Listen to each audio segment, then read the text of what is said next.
Derivatives trading involves substantial risk of loss and is not suitable for all investors. Past performance is not necessarily indicative of future results. So stressful when the world's on fire. Good God. I can't look at this, guys. Like, my strategy is you buy it and you hope that you got a good spot. Yeah, but we all think you're crazy. You don't fight this. No way. The markets are freaking out and you don't think that anything is wrong? Come back tomorrow and I'll lose it all. Should be fun. Good morning. So today is the big non-farms payroll. I have to say, it feels like every non-farms payroll is like the big non-farms payroll. I don't know if we'll ever get one as quite as crazy as that time that we thought it was going to be a loss and it ended up being, a big gain. That one was really crazy. I don't know if we'll ever get anything crazier than this, but with all of the anticipation around the taper and these sorts of things, this is a very highly anticipated non-farms payroll. So I would expect this to move, but I also think that the market may be, well, let's go into the charts first, and then I'll walk you through non-farms, because I think we've got a really interesting setup here, and I'll show you how I'm planning on playing it, okay?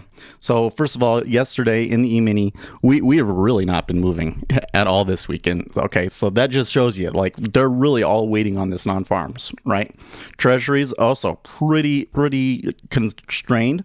We did get a little bit of a winner on it, moving on the rates, moving up a little bit, but it mostly mean reverted. Now here in the overnight, it's just barely, but slightly lower. Okay. It would come over to the rest of the complexes. Oil did well yesterday. Wow. Those are really good looking on oil. Gold and silver, they kind of look slightly tilted bullish, but mostly sideways, in direction. So, copper's been struggling this week, but I think that that's going to be a temporary thing. A few weeks from now, that should be fine. Dollar just getting obliterated again yesterday. We've seen a lot of really bearish moves. Some of them retrace, but some bearish moves in here. Okay. The coins moving up. So the biggest macro factor I've been seeing is that the dollar is getting weaker. Okay. So here's what I think is going on. The Federal Reserve has been saying that they want to taper asset purchases, but they don't want to start tapering asset purchases until they see further progress on the jobs. Okay. So we're expecting, the median expectation here for the non-farms payrolls is 750K. So the market is expecting here that if it comes out under 750K, that the Federal Reserve might have to push their purchases back a month or two. I would expect the market to continue to recover, because we're getting kind of this weakness from the Delta variant is really, I think, what's kind of going on, right? But I think the problem is that even if this non-farms is bad, I personally would still expect them to try and do it this quarter, because it's just been causing problems, like especially in the housing market. So I think that the Federal Reserve is predisposed to wanting to taper the asset purchases, and that even if this month is bad, that next month could be good, and then it'll still be on, or they'll just do it in December instead of November, right? But I also think that the estimate is high. So let's do a poll. Okay. Let's do a poll. NFP above, below. Ask your community. So I'm going to go on record right now. I believe that it is going to come in under market expectation. And you can see I have a trade on as such. But tell me what you think. I think that what's going to happen is we're going to come in under expectations. It could be like 500, okay? And you're going to see a lot of weird moves. The dollar is going to get very weak. You'll probably see gold and cryptocurrencies take off. And you'll probably see equities show weakness at first and then recover as the yields go down. Kulud says he doesn't care. Okay, that's fair enough. But the other thing is that because the Federal Reserve is going to be predisposed to reducing the asset purchases anyway, so what you're going to see is a huge miss, but then the market might equalize back out quickly. It might not lead to a full-on trend day like you might think. And probably there will be a lot of really bizarre moves. So expect the unexpected, I guess. Let me blow my nose.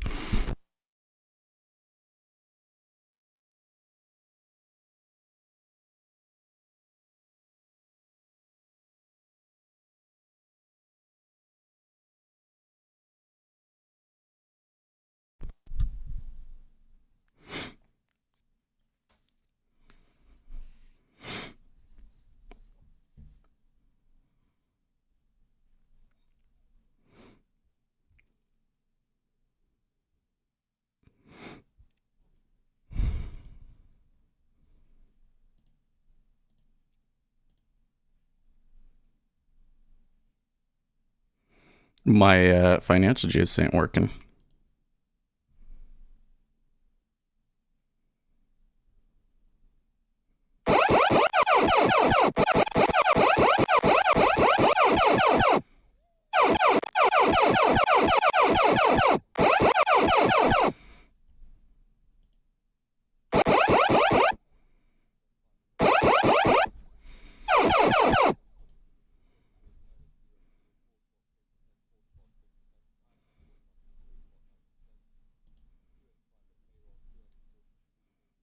$235K. I said 500.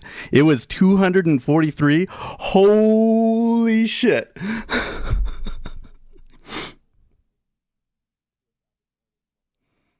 Well, giddy up.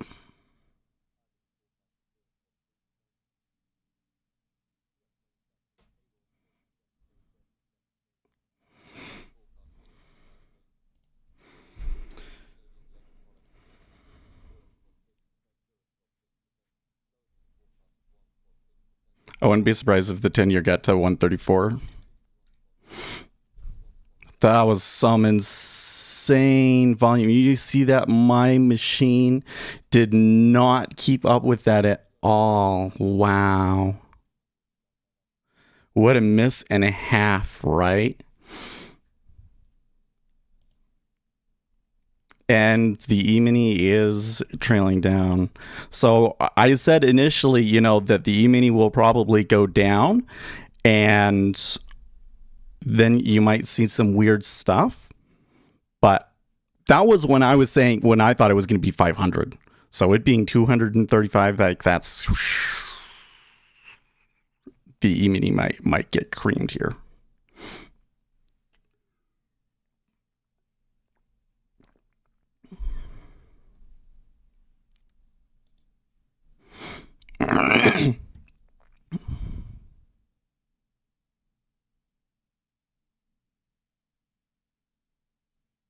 Now, it's curious to me that there was enough guys in the micros to catch twos all the way down to there. I can't believe that volume even traded there.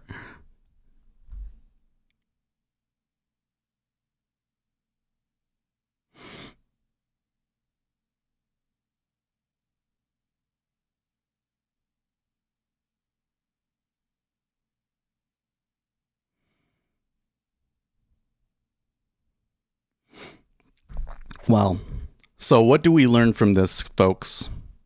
The market is very technically efficient, but it is not macro informationally efficient.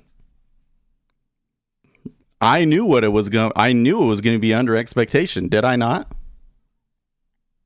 I did not hedge about that one at all. I said it's going to be under expectation.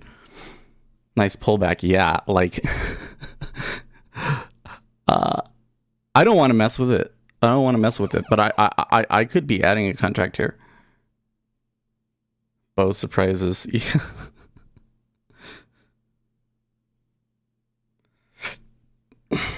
Man, I feel so good. Okay, now I need to come back here because what were the numbers? Okay, average hourly earnings.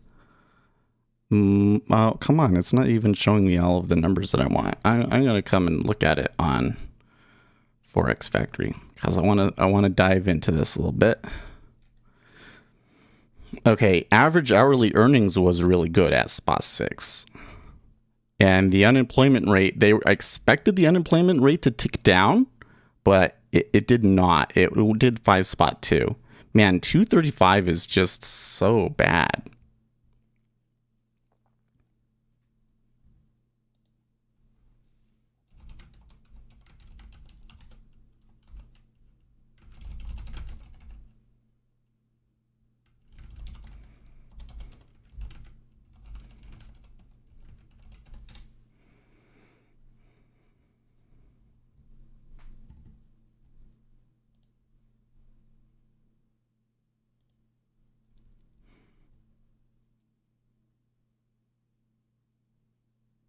Blocked. They apparently left a huge hole behind them, huh?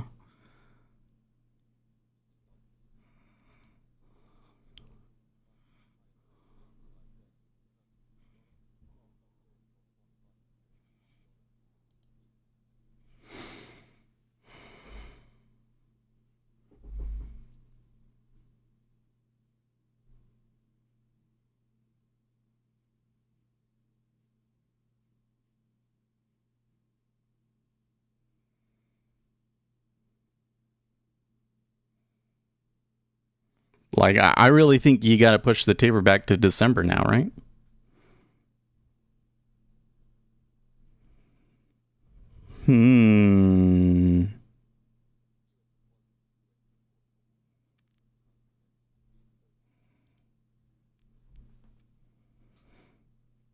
So when I was going through all that, I just wanted to make sure there's not like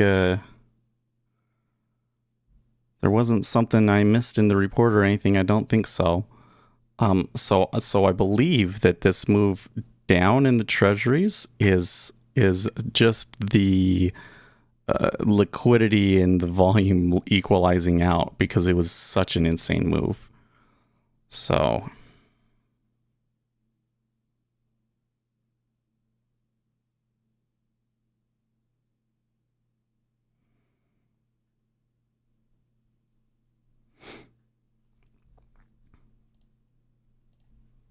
Block sell.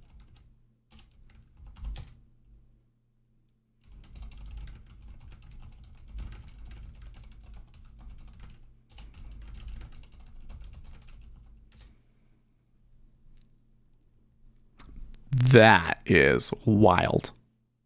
Why did the 5-year turn back around so hard like that? Wow.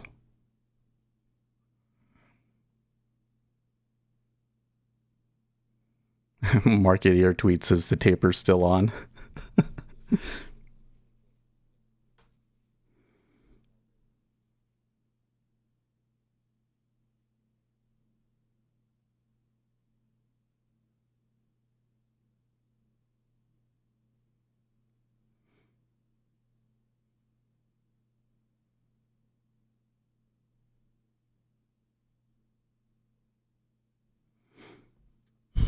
Okay, so they had a big move down there, and now it's equalizing out too. Gold and silver clear winners here. Wonder, did copper move off of that? Copper moved off of that too. Copper got better off of that.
Just choked a little bit on my water there.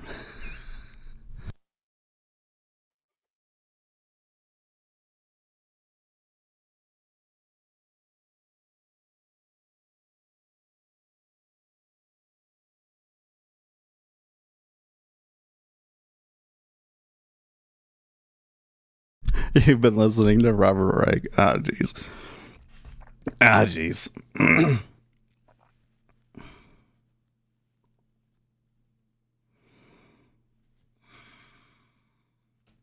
14.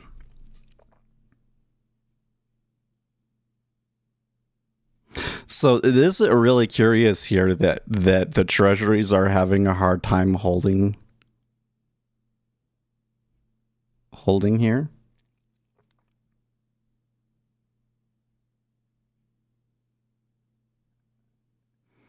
Block sell. Like, what the hell? Wow.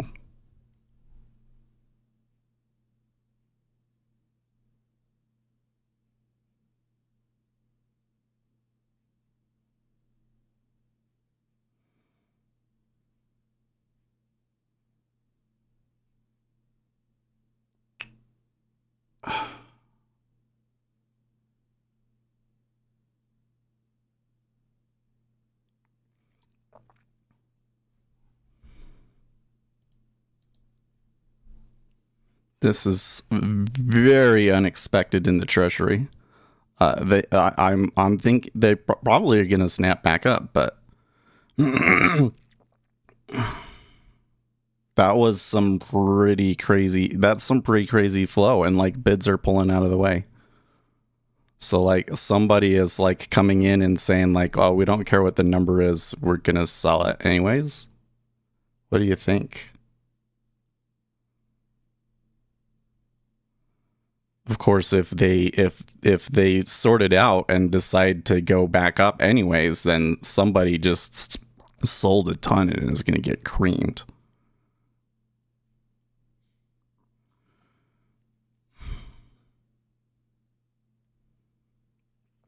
Okay, so the volume's fighting back now.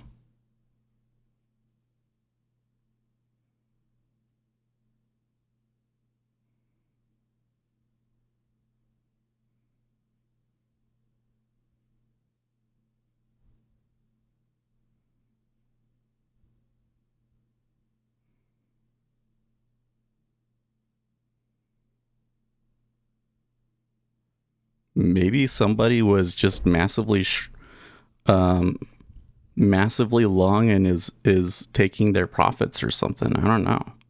I don't know if it would make sense to try and take profits there like that, just because it's still in the area that it's been all week. Yeah, the ES took a pretty massive hit there, didn't they?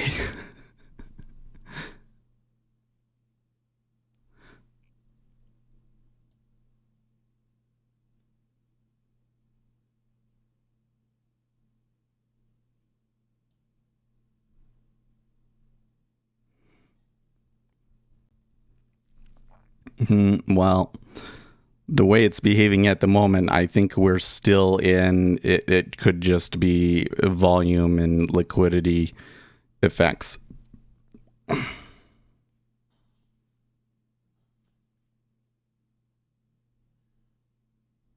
They had a good few upticks there, and it comes back still, huh?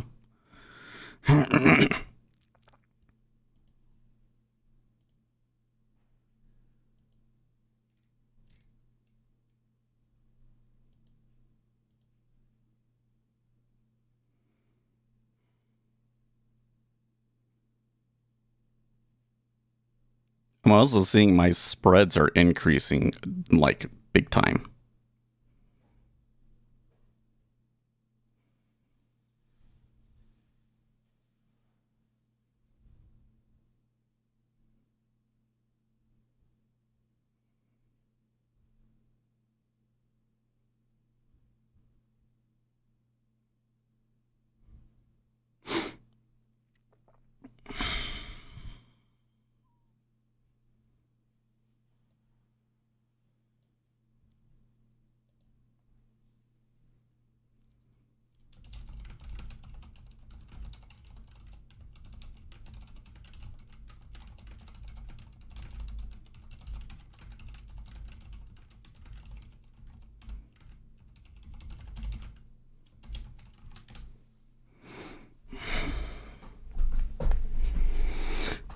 I don't know, guys. This what I'm seeing right now in the treasuries is perhaps the most bizarre thing I've ever seen.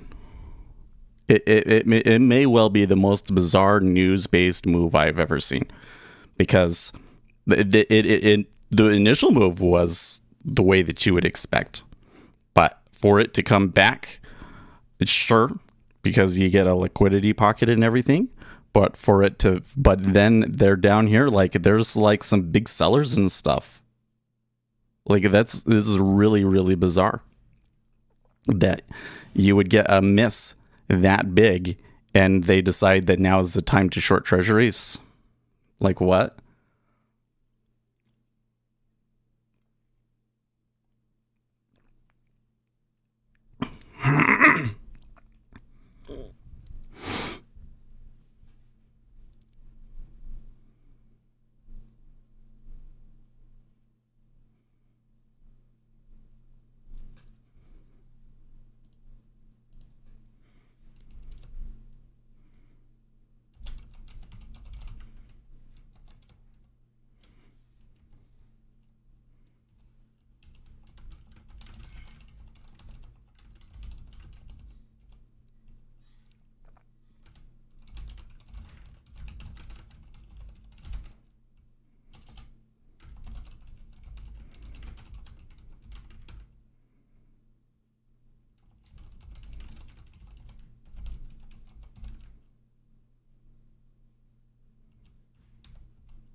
Shorts will always cover over all-time high if they trade bearish on news. Well, I don't know if it doesn't make much sense to me. I mean, so non-farms miss that bad. Definitely, I was saying I think that they're still going to try and taper this year. I think that the market had kind of already priced in that they were going to taper. And two, that it has more to do with the timing and the size of it and everything now, right? This should help yields, or I mean, it should bring yields down. Maybe there's been a big long in there or something, and they take in profits. But some of the things that we're seeing in the flow down here suggest that there's something else going on that I don't understand. So they could reverse and go higher again, but oh man, I don't know. I've never seen anything quite like that.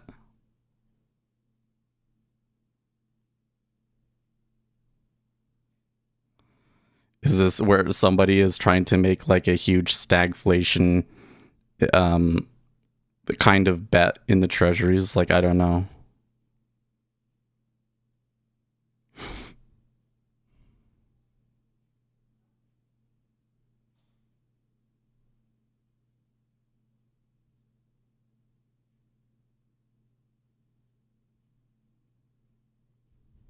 I'm just seeing here on Brannigan. Stagflation, anyone, this is the one scenario in which I think equities go down, wage growth is going to prove the Fed is wrong about inflation being transitory.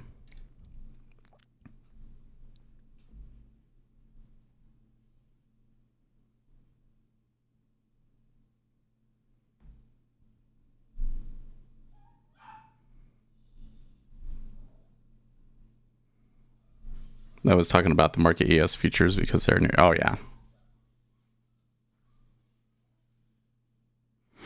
I think that the street kind of knew that the number was going to be under the analyst expectation, but I don't think that the street expected 235. No way.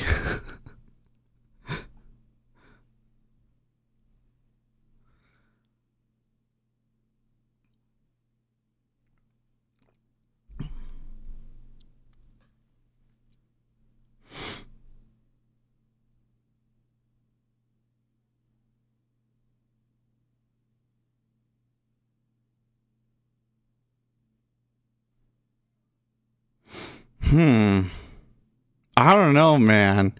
This is really weirding me out.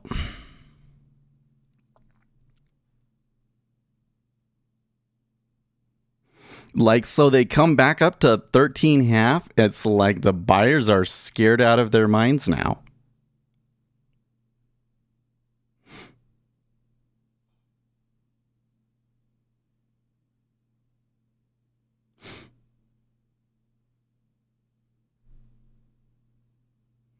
Forex Live, the exact opposite happened on strong jobs data. The bond market has been pricing against a policy mistake.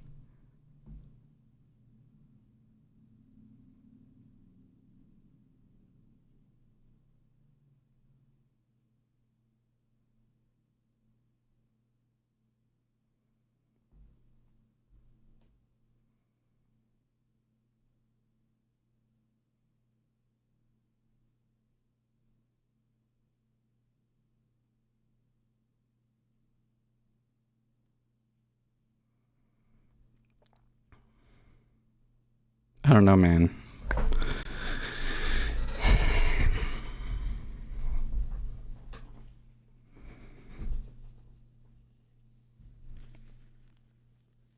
I don't see how in any world that you end up selling treasuries off all this, though.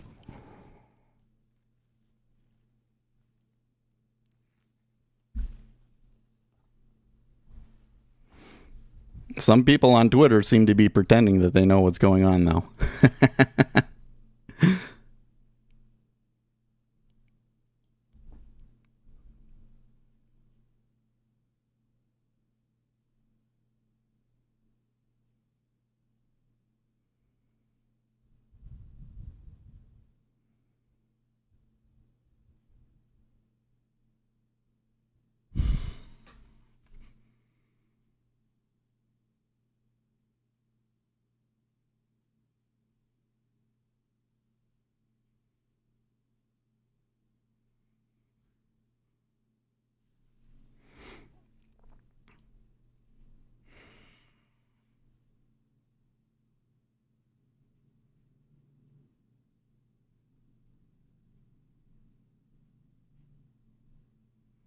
Like 3 basis points higher.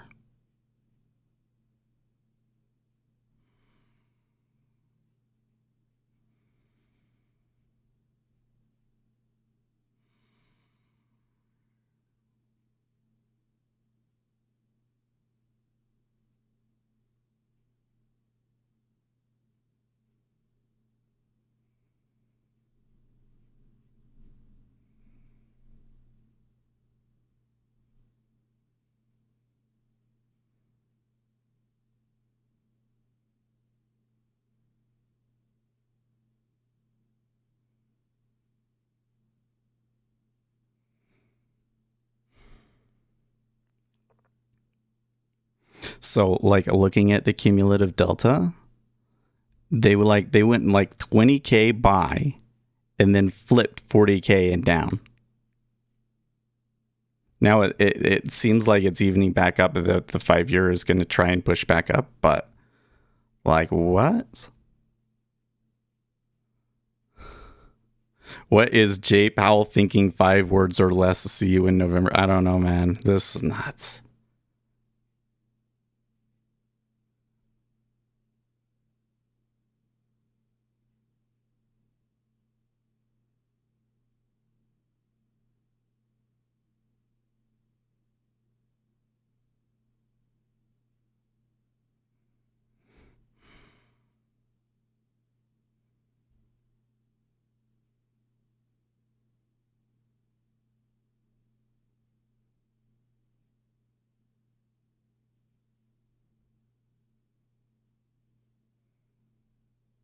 Like so like the thing is that everybody's like the Federal Reserve, you know, the bond market is been hedging a pricing in the possibility of a policy mistake with the Federal Reserve and yada yada yada. But doesn't the non-farms payroll data being really really bad just reinforce and justify everything that the Fed has been saying, particularly the doves, over the last few months, that like we really do still need to see more further improvement in jobs before it would make sense for us to taper and all of this stuff.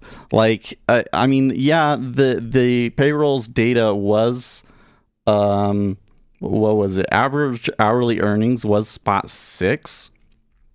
But is that really like the key data point in there that upsets us all and screws it all up? Like, I think that you're gonna see some of those average hourly earnings increase just because of all sorts of pressures, but this doesn't mean that you have full employment. I just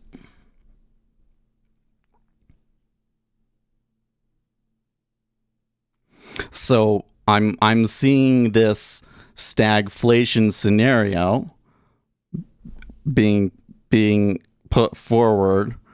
I'm not sure that it makes sense as a reason for all of that order flow.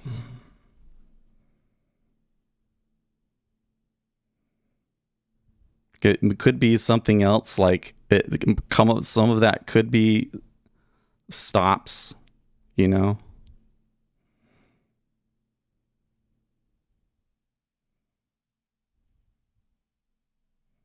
The liquidity is still a little light. We're still in 3Ks. They're holding a little bit better though.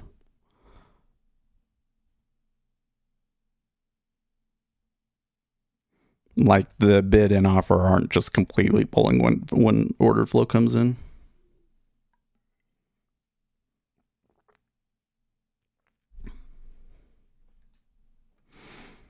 Gold did pretty good on that move. The Japanese yen went the right way and stayed there. The dollar, everything went as I thought it was going to, except for this insane pullback and pressure on the downside in the treasuries. Is just, I've never been caught off guard more. I've never seen anything like this. And I'm not sure what to think of it, or if I should do anything or what. Rising wages with Fed stimulus can create a perfect storm, says Print Trading.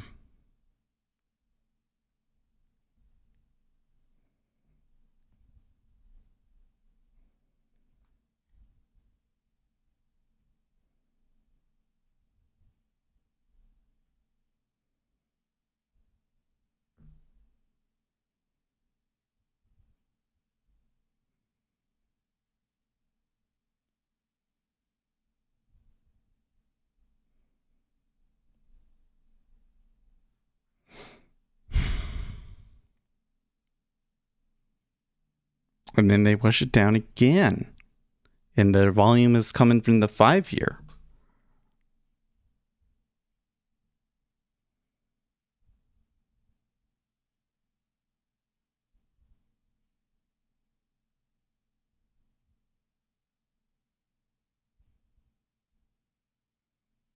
It's like the market is making a huge bet that the Federal Reserve is going to have to raise rates. I don't know if this makes sense.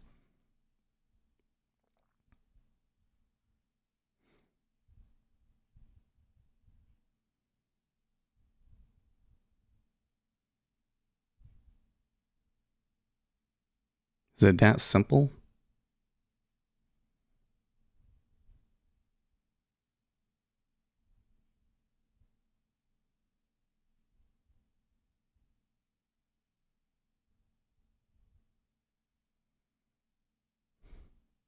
I feel really frustrated because when I catch a really good break and then something happens, it's so fucking weird. It's so fucking weird.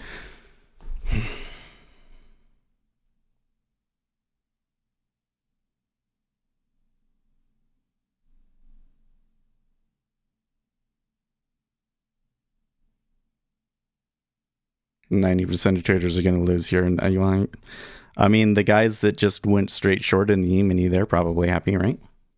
That's what I should have done, is I should have just gone short the E-mini.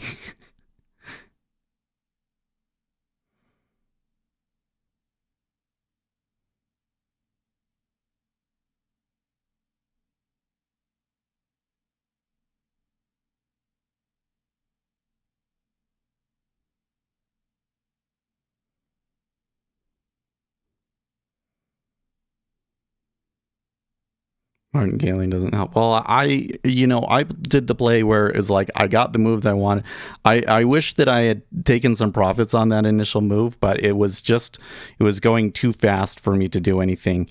And when it's not uncommon for the liquidity pocket to be so bad that they come below where the price was, or all the way back to it, and then it ends up going to new highs anyways. But then this other order flow came in out of nowhere that's just like insane. Just an insane flow, And it's like they're recovering, and then it falls back down. So it's not just like, okay, there was an order flow or something. It's like the bond market seems to have come to some sort of an agreement that I have no clue what it is, because I can't for the life of me figure out how it could be that one-sided, Like, how could everybody in the bond market right now be thinking, okay, so this means that rates are going to increase? Like, what? Like, what?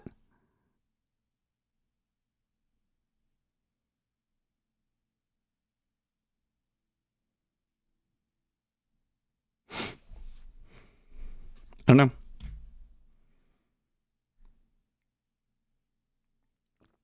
The E-mini's almost recovered its losses.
Like, I don't have anything to say.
Uzi says out at 20.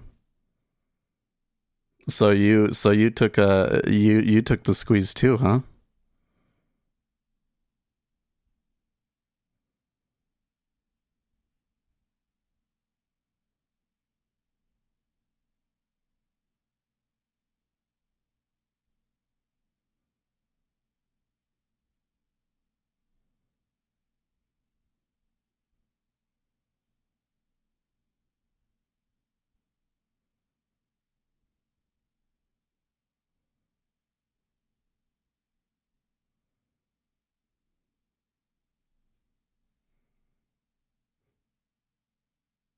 Oh, you took it out 163.03.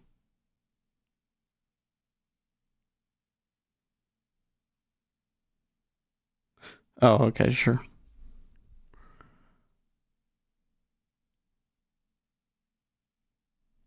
Hmm.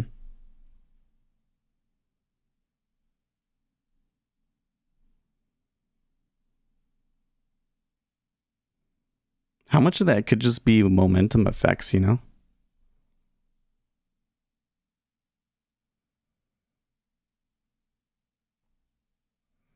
Look, and they're just sitting there down at the bottom. What the hell?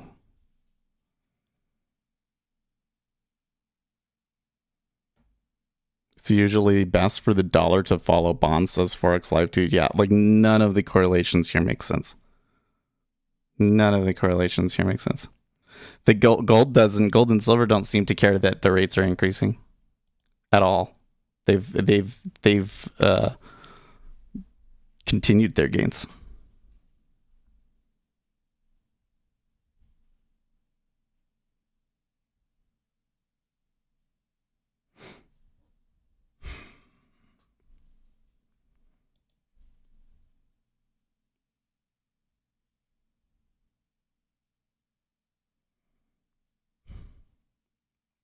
That might be enough to save it for now.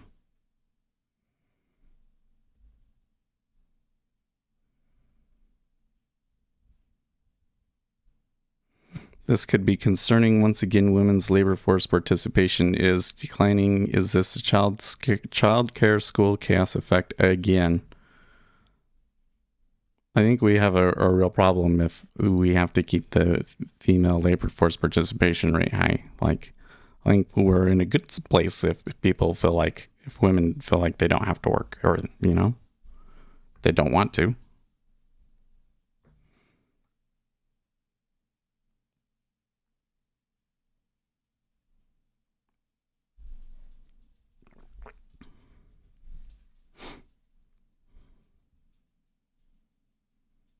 It's low because they're getting their child tax credits, maybe.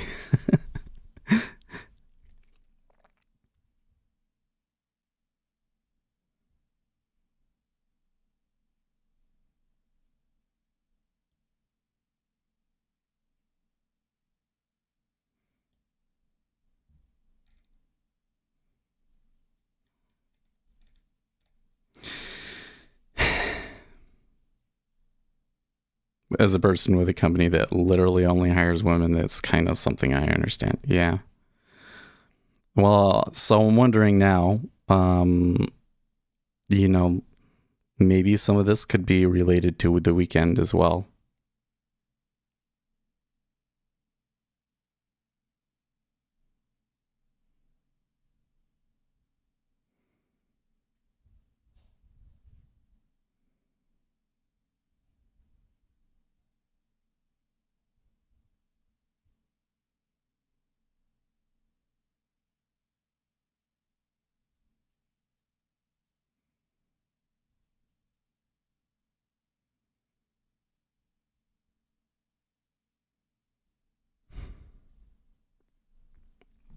It does appear that the selling volume has died off here. Okay, this is a pretty two easy ticks there.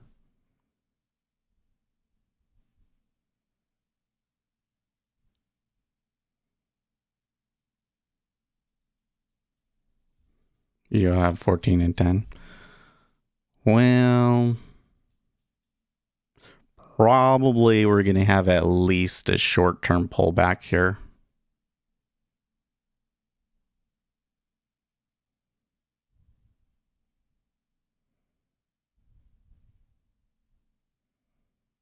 kind of looks like they had enough there to like squeeze them out, but they'll probably get sucked back into the hole at 11 and 12 now.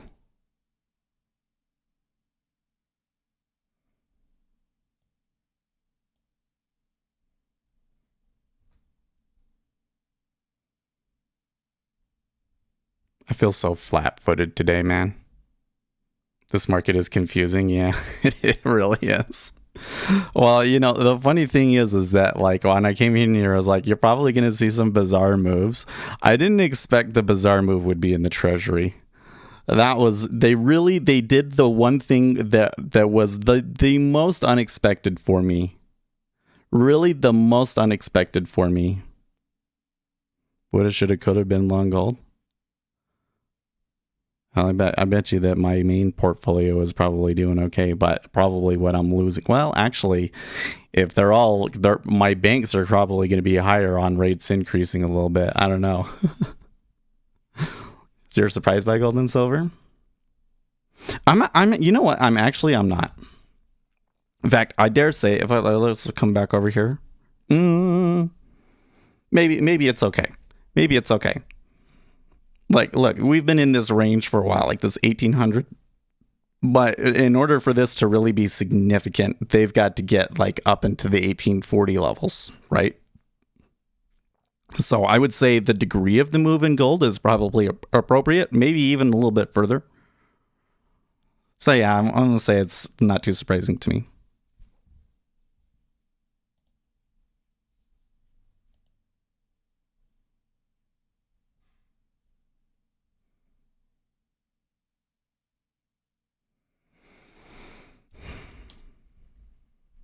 Comes back down to 10, huh? Am I wrong? There's not the hole there and they're just going to keep selling?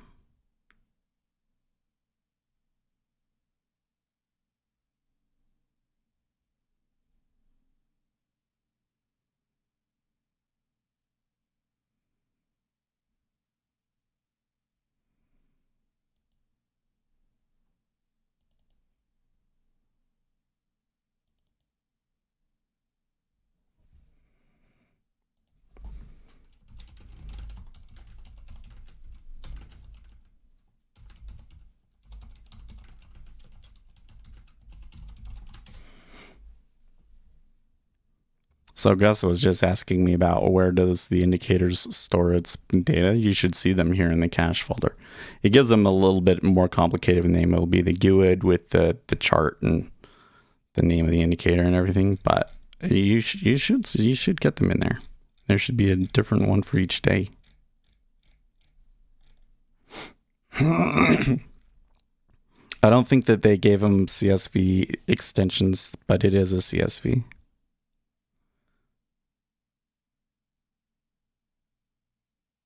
Remember I said if gold held 1800 so long? Yeah, well, that's a little bit too vague of a trade.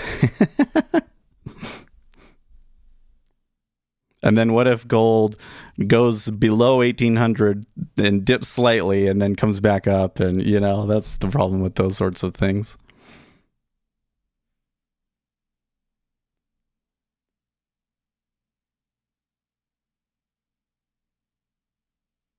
I should not have closed my position.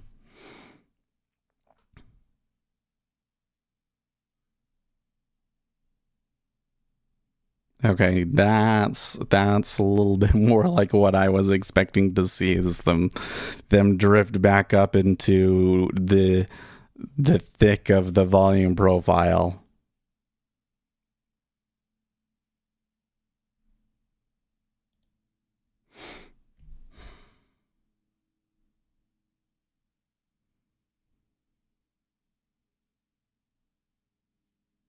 Oh, geez, I didn't even notice here. Wait, am I? Oh, it's just my dollar is screwed up. My dollar chart is crashed dead. I don't want to mess with it. The 60 did jump. I was wondering how much of it is the 60 and how much of it is the Japanese yen and so forth. But it's difficult for me to see because they all just moved. Like the only constant here is that the dollar got creamed. Like we were at what? Oh, I can't see. We were almost 93 at the beginning of the week, right?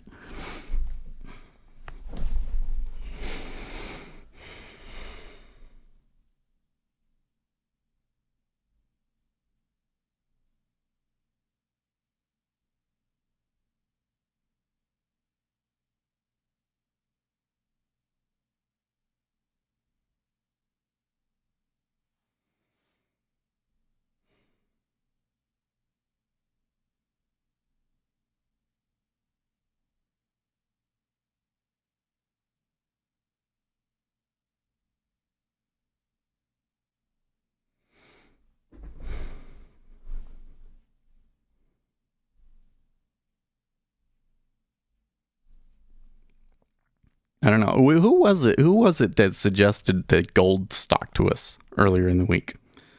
Because you were talking with us at that time, Ayo, right? You weren't the one that suggested that specific stock, but I think you were kind of saying like, hey, maybe long gold here.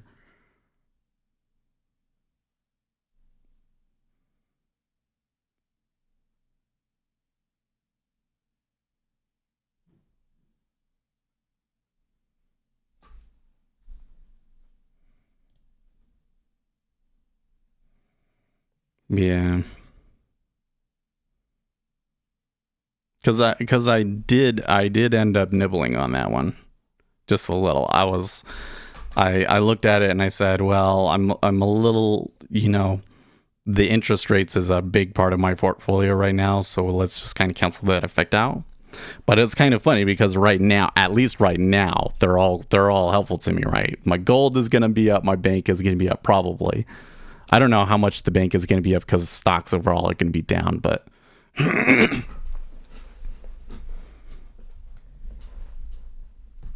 it's probably not going to be enough to get my portfolio to a new all-time high, but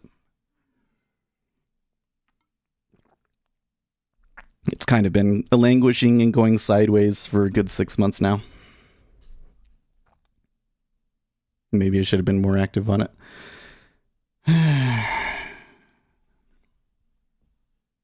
Oh, Taleb has a new video about how people cheat with ivermectin studies. A decent amount of selling at 11.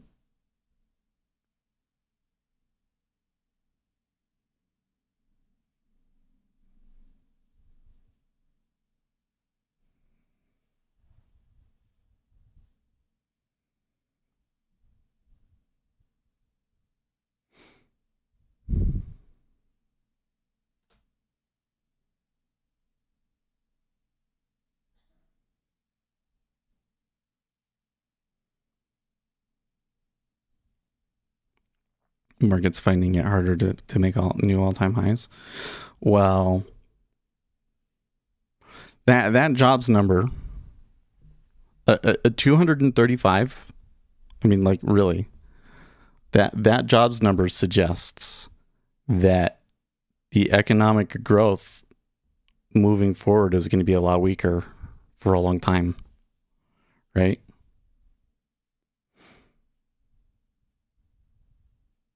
Does it mean stagflation? Could. I'm still really skeptical about the inflationary effects sticking around. I think that you're going to continue to see supply chain constraints and stuff for the next year. But then after that, I think you come back into this deflationary environment where it's like impossible to get inflation. And there they are smashing into a new low pretty hard again.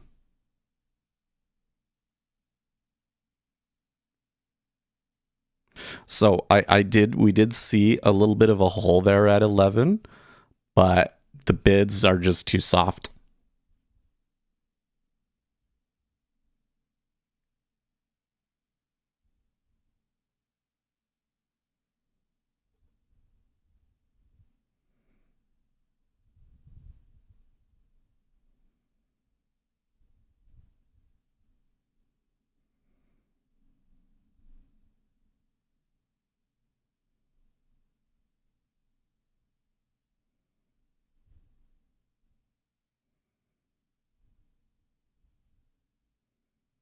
I must not be the only person here that's looking at this being like, what? Because there are some people fighting it there at 09.5.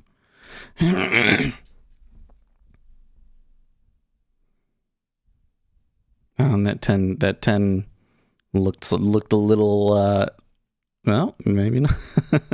The 10 pulled, but they still took it down. Like it's the 5-year where they're really doing it.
No need to hear back from AMP Futures. What do you mean by that?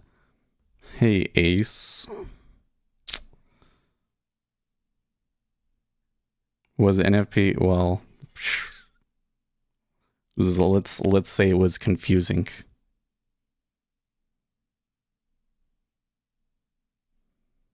I think yes, short makes sense. Look at that. Like, look at that.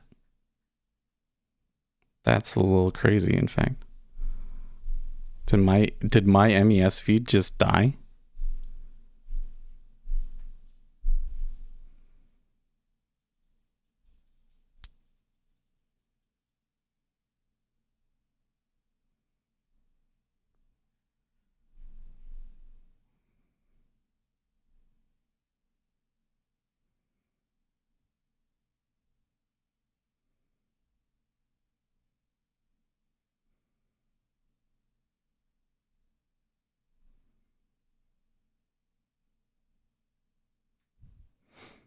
Probably going to need to restart NinjaTrader. Is it possible to backtest a robot that uses times in sales? Possible is a word. It's possible. It's possible, but you have to have the data, and retail trading platforms definitely are not set up for it. Right. So I have well, I guess it depends on what you mean. So if you're talking about just the orders, then you can use the tick replay and you'll get okay results. They're not completely accurate, but you can use tick replay and they're on a high enough time frame, they're fairly accurate. Have you ever noticed that sometimes when extreme high volatility that it looks like you lose your feed? Well, I don't think that I lost my feed. I think that NinjaTrader froze up on one of my charts that has a bunch of data points on it, and now the now my MES is probably, it's just that one is frozen. See, like I closed it, and NinjaTrader is not closing yet.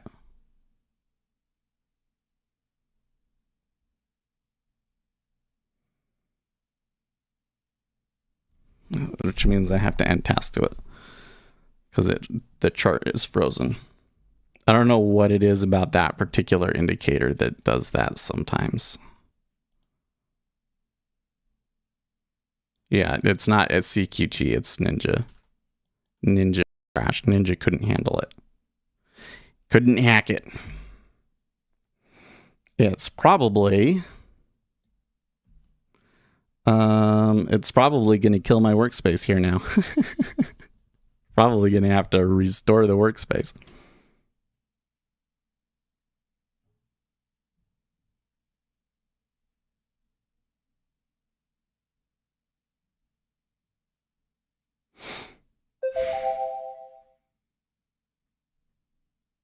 What a day. What a day. And I won't show up in the log. I've looked before. I've been, because this one particular chart, it does it from time to time. And I think that it just has there's some sort of bug in the multi-time frame indicators. But I haven't yet see it pop back up, and it doesn't have the workspace. So now I'm going to shut it back down again, and I'm going to come in here. If this ever happens to you, now you know what to do. You come in and you find it in workspaces and recovery, and then we should see it over here. And yep, it did get saved the other day. So I'll just copy it from here into the workspaces and paste it and rename it so that it gets rid of the timestamp on it. Close that and restart NinjaTrader.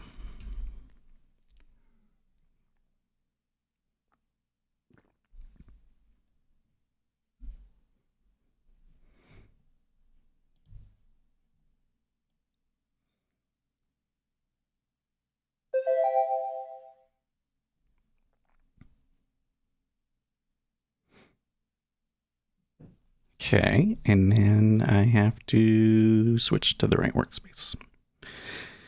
And it should open up here.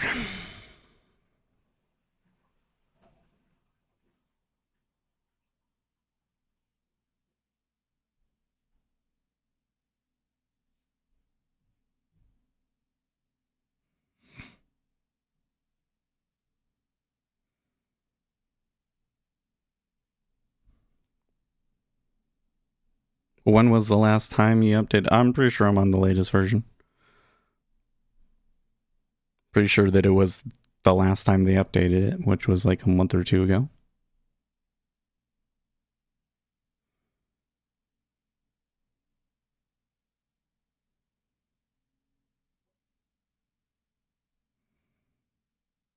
So now I should see a couple of these resetting and so forth.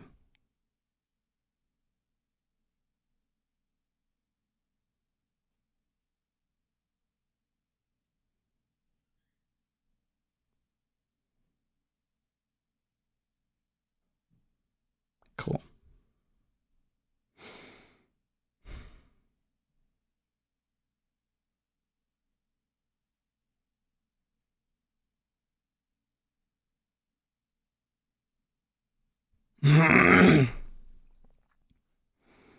How does one check? Well, if you go to the NinjaTrader Center and you go help and about, and it should tell you, and I'm on 8022.2. But yeah, they fix bugs all the time. Absolutely right. I'm gonna bet though that the bug that I'm experiencing is like super deep in there.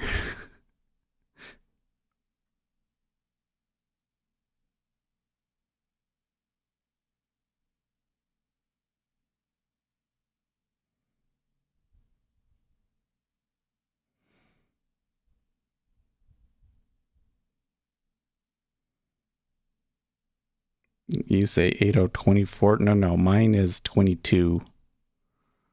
22.2. Let's see here. Let's go check and see what is actually the most recent version. Release notes. Oh, I guess I am behind. Wait, how come I am not at... No, I definitely updated it since then, though. I guess I'm behind. Well, that's weird. 24 was March. Maybe I like downloaded it and didn't like...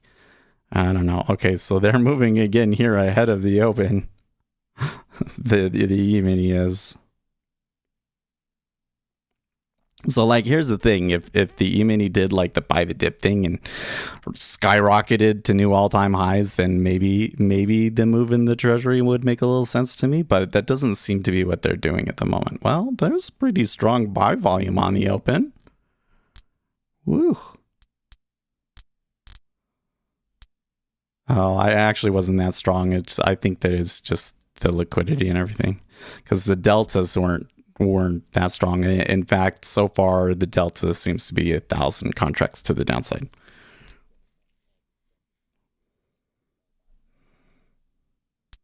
Learned a boatload about the strategy analyzer has an optimizer. Yep. I give you the robot ace, yeah.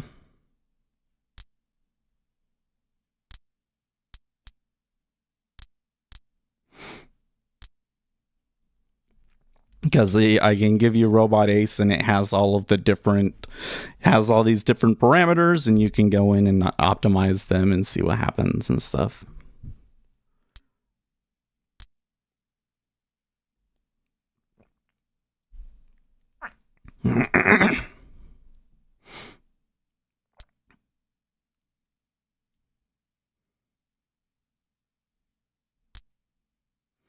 Okay, so actually quite a bit of a battle here on the even at the open. It does appear to me that there are some people here on the open trying to buy the dip.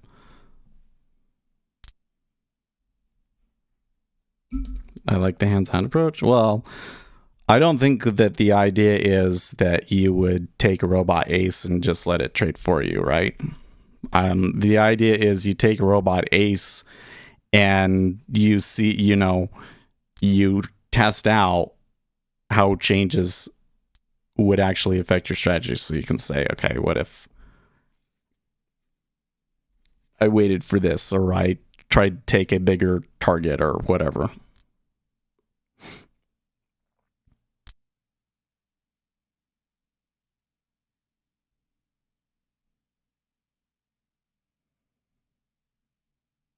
Okay, so the treasuries at the moment appear to be turning up and down, very much so based off of what the S&P 500 is doing.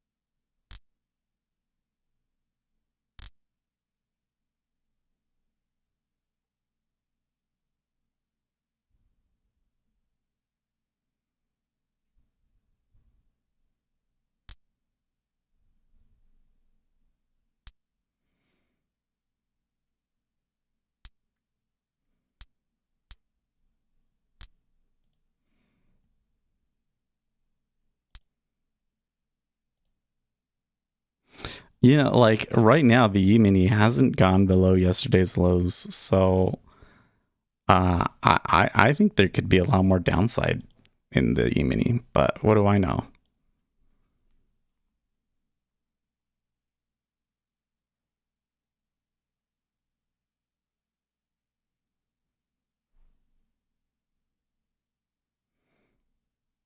What's that ticking sound? That is my market depth tape, and every time that there is a significantly large limit order added or pulled from the mini of 160 lots or more, it makes the click sound. So when you hear clicks, that means that big guys are placing orders, modifying orders rather.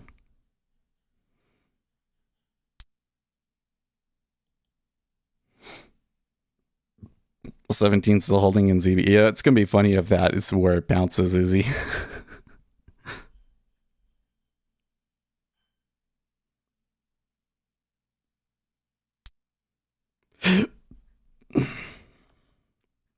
This is a situation where I wouldn't expect the level to hold very cleanly like that.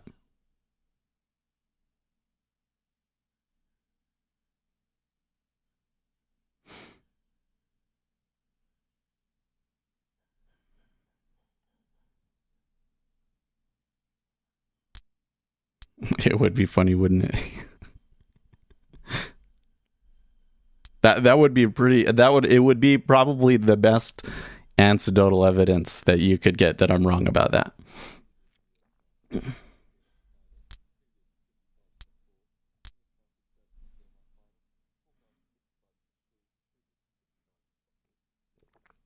Oh, I forgot we still have some news today, huh? We get services PMIs.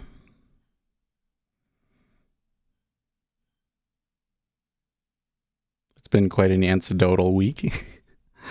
I've never...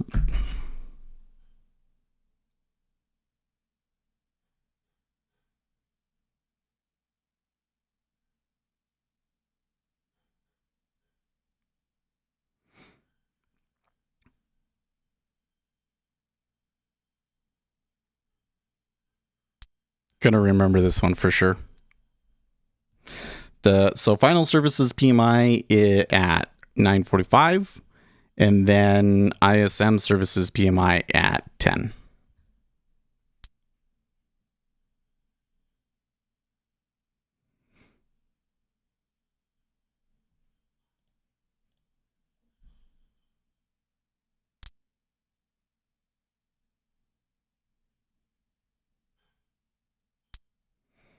Live action. One thing I have trouble with in ZN, ES could sell, and I'm long ZN. ES 10 handles later reverses in ZN moved 1 to 2 ticks, and now I'm getting whipsawed on ZN E.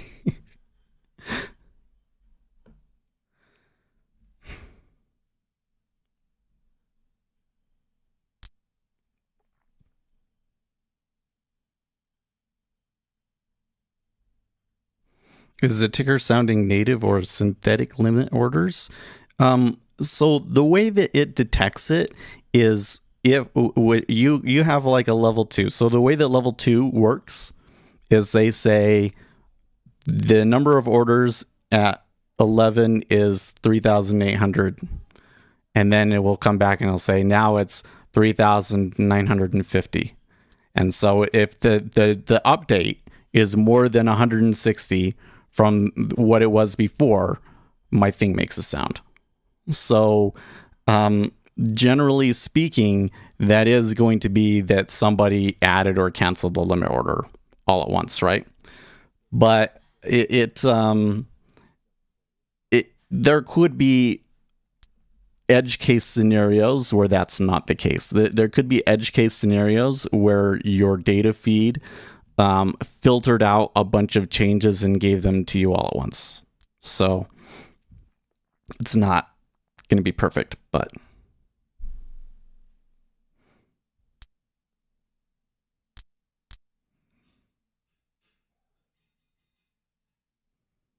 you'll notice though that it's pretty good at alerting you to changes going on in the S&P 500 for sure, right?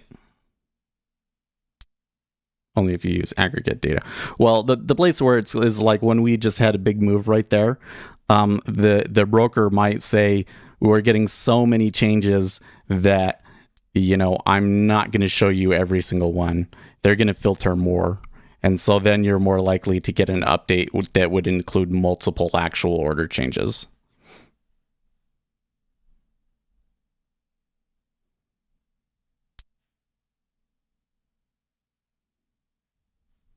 Do you know anything about cumulative delta and price, i.e. cumulative delta going up at price holding or going down?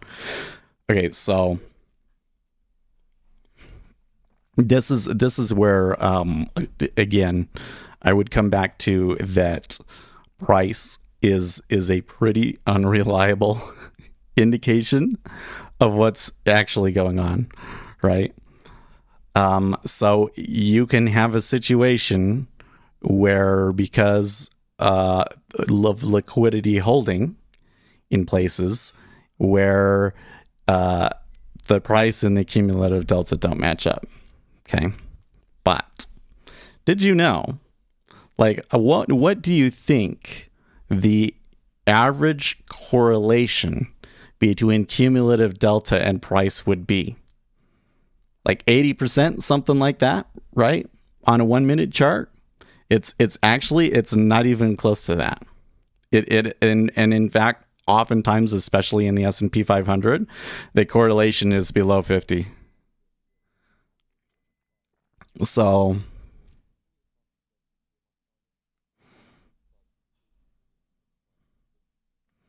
I think that cumulative delta. Then I ask you about an indicator displaying that. I'm not quite sure I understand what you mean.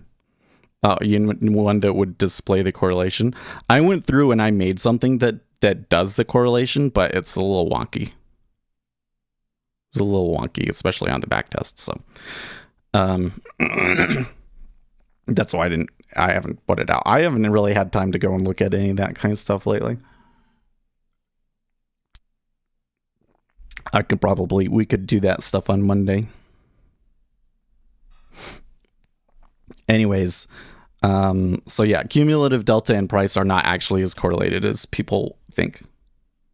But where cumulative delta is so useful is it's a very clear indication of like what the market orders are doing, right? So, and market orders, big changes in the flow of market orders can indicate informed trading. Like this move down that we had in the 10-year, this kind of it suggests some informed trading. I'm confused as to what it is. It suggests some informed trading thinks that the yields are going to increase for some reason.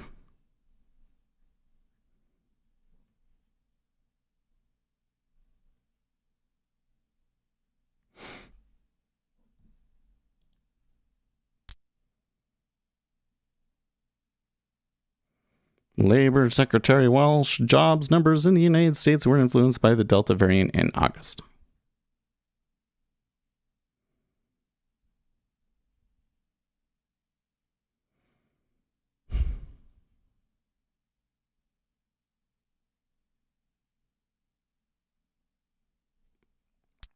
Order flow can be misleading too. Market orders can give an illusion of direction. There's always someone on the other side at times over a range. Well, yeah, that's when it's like small, that's where it's kind of like, okay, come and look at on the E-mini or on the 10-year. All right. Okay. 10K up, actually 20K up, right? 20K up, and then 40K down, and then another 20K down. That's I think some informed trading, yeah.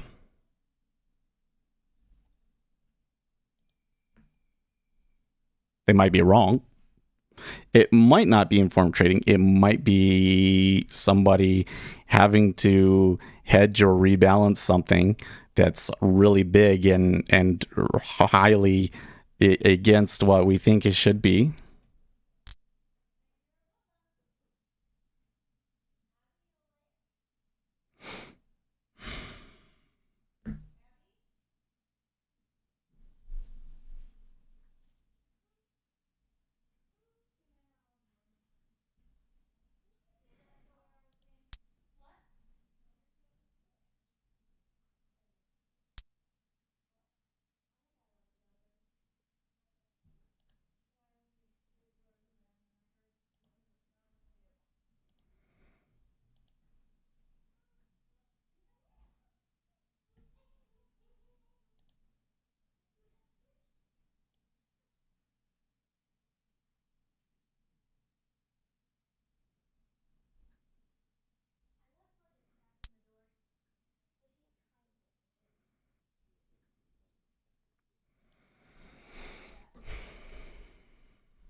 It's really frustrating to me how easy they get back down to those lows, huh?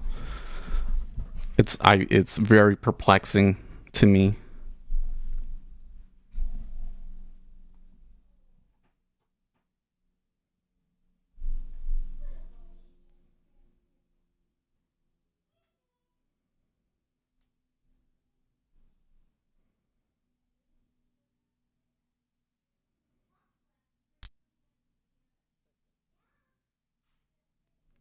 So here comes the PMI, first PMI at least.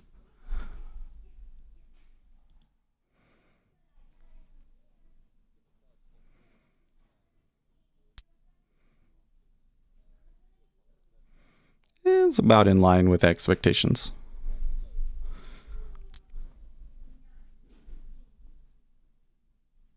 They're saying Miu isn't an immediate threat to the U.S., so it's going to be bad. Oh, don't be. Why is everybody so cynical?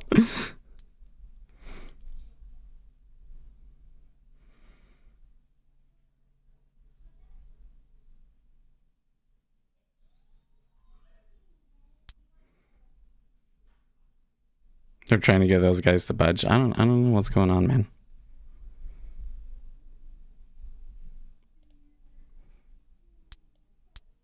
I would say that the treasuries look fairly balanced here now.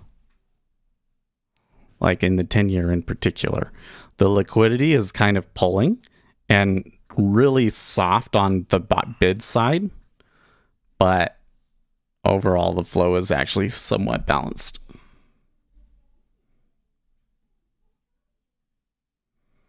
If VS breaks 4250, it will fall below 4500.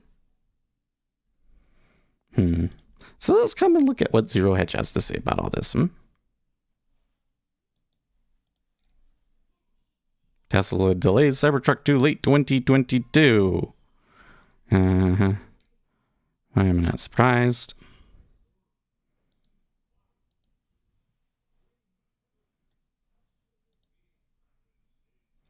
Goodbye, Tabor.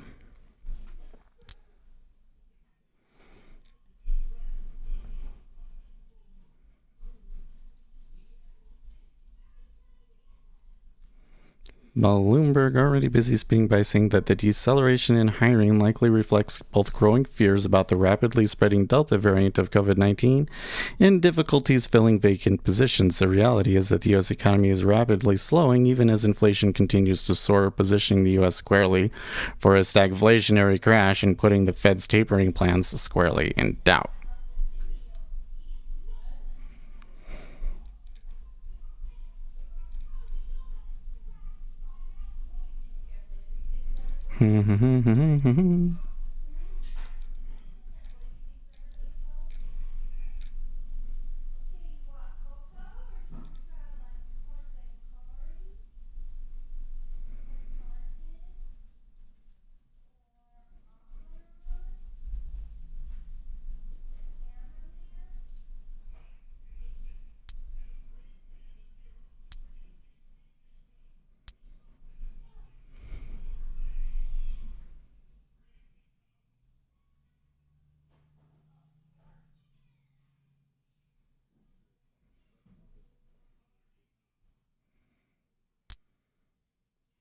Pfizer. Well, have you seen this, all this stuff about the Biden administration wanted to give the green light on booster shots, and then a bunch of people in the, I forget what the organization is, but advisors, a bunch of advisors quit. And I think it was the World Health Organization saying that it wasn't, you shouldn't be doing it or something. Just dollar cost average PF. What is PFE?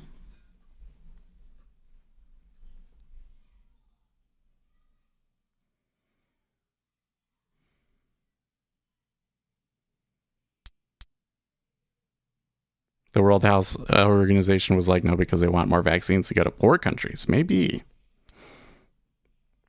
Oh, Pfizer. Pfizer is the stock. I see.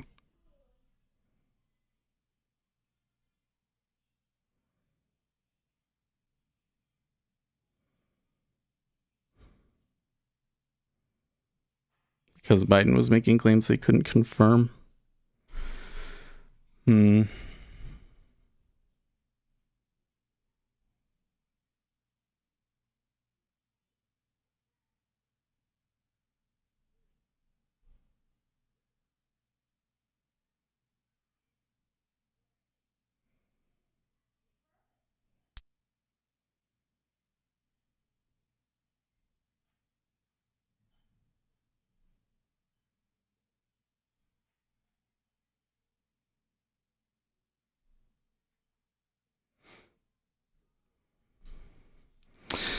Well, E-mini has kind of been chopping around here towards the low for a while now, hasn't it?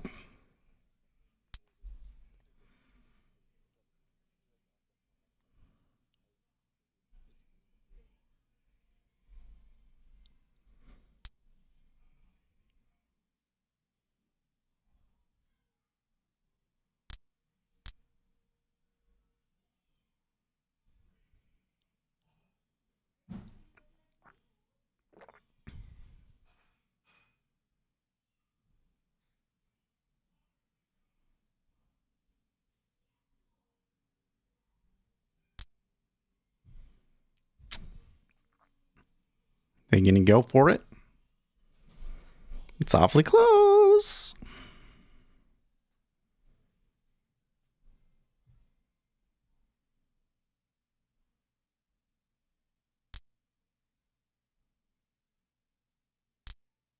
Yeah, there they go.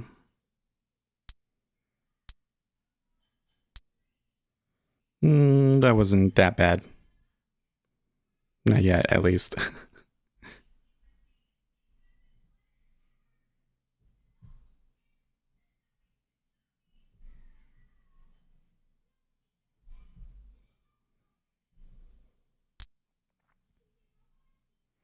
What's this last little bit here in the Zero Hedge article? The number was so bad it will soon be spun as good for the economy because not only is the taper now in question, but we actually got this headline in Bloomberg. Disappointing U.S. jobs report may bring more stimulus because more QE can fix this absolute shit show the U.S. economy and fake market find themselves in. And of course, that's their take, but that interest, it is. Oh yeah, it is. You couldn't tell by how fucking frustrated I am? Jeez. I'm so mad about it, man. I guess I held on to it too long. I'm still like within my risk parameters, but shit, man. That was like the best trade ever turned into the worst trade ever, and just like that, you know? In the course of 2 minutes. In the course of 2 minutes, it turned from the best trade ever to the worst trade ever. Ugh.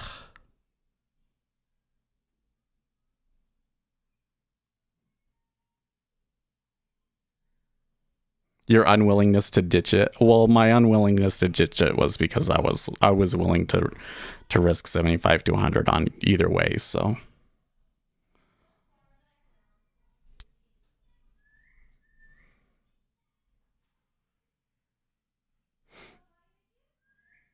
I did one of those too on the report this AM.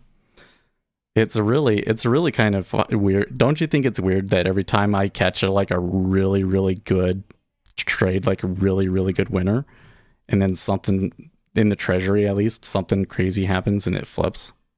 This isn't the first time that's happened to me before. I look at that as normal.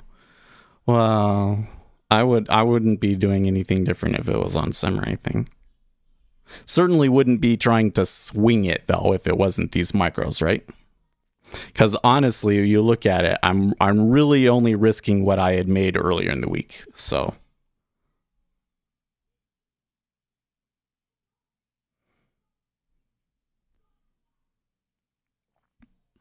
it's not that bad, but it's just like it's the worst trade because it's like it seems like something super significant is going on and I'm absolutely clueless. That's frustrating to me. That's what's frustrating to me. I'm surprised it's moved that much on you, yeah.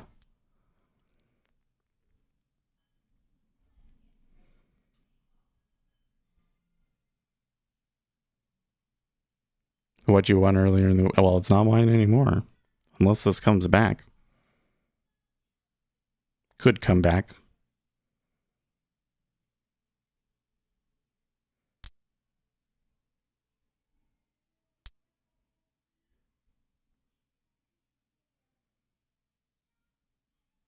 Tell me though. I'm more interested in though is,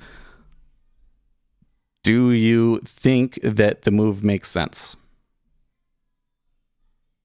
Like it seems like when I go out there and I'm reading around and everything, the only reasonable explanation I can see is that the market is worried about a stagflationary environment. I that does not make sense to me. Like stagflation itself, maybe, but like, do you buy treasuries off of it? I don't think so. No, not the S. Just we're talking just ZN here. Just does the sell rates increasing in the treasuries? Does that make sense? Rates are basically at the weekly high. Is that correct? Wait, let me even look at the volume profile. It's not quite to the weekly high in rates. It's not quite to the weekly high in rates. Okay. But Big head fake. Good fake. Big head fake. I give up on figuring out what makes sense. It's fair. It's fair. But here's why I'm asking this, because to me it doesn't make any sense. To me it seems like the market is doing absolutely dead wrong. Okay? Like this piece of news, is that going to make the Federal Reserve likely to raise interest rates more quickly? No way. Hell no. Hell no, it's not. The Federal Reserve is not going to look at this and say, oh yeah, we were wrong. Like, there's inflation and it's a big problem. We're going to have to raise rates and kill the economy and all that. No, they're not going to do that. They're going to say, the inflation effects are transitory. Employment is still soft. We need to keep rates low. That's what they're going to do. 100%. They're not going to taper in November anymore. Maybe December, if the next 2 or 3 jobs reports are good, right? And that would only be if the Delta variant, is gone and everything recovers after that, right? So rates increasing here, I say, makes 0 sense. Okay. But when I come in here and I look at the order flow on this instrument, apparently I am the only person that believes that. that or everybody that believes that, just because the flow is so overwhelmingly 60,000 contracts short. Like, what? How does that happen? How can the market be so one-sided about that thing? And I have absolutely no idea why it's even doing it. That is really bizarre to me. That never happens. You get a move like that, I at least have some idea. Like, of course, sometimes things happen that are counterintuitive, right? But no, like, just a ton of orders. 60,000 sell orders worth comes into the market, and I'm just like, what's going on? Frustrating. And it sucks because I've been doing so well lately, but I guess the market wanted it back.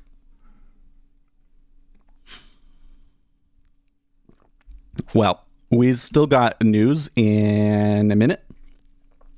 But the E-mini at the moment is kind of going, hey, we're going to go for all-time highs again.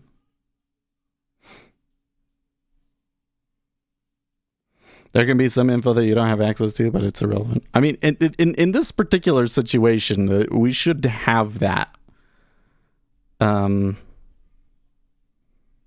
information, though. Like,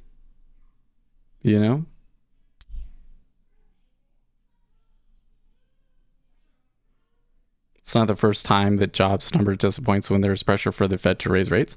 But when that happened, did the treasuries sell off on it? Like, I don't recall that. They're pulling pretty hard for this particular news, by the way.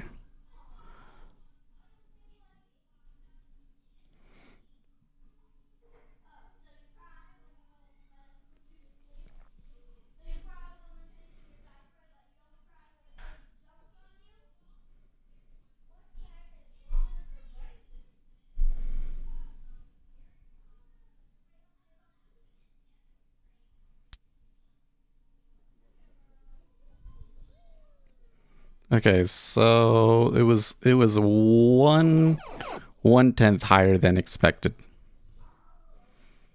Yeah, E-mini seems to like that. That dude at 16 is like, I'm ready. Well,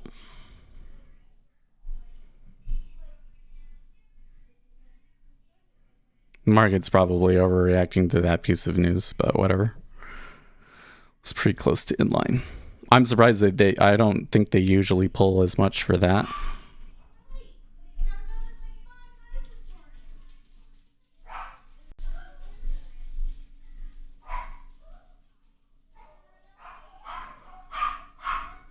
And disappointment, I don't know.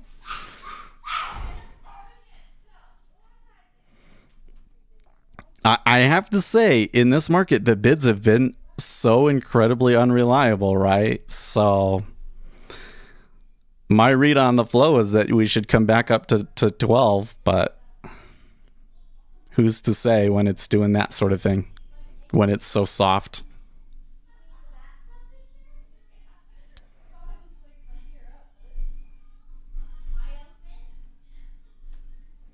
And hey, you know, if the E-mini is going to buy the dip, that probably ain't going to help.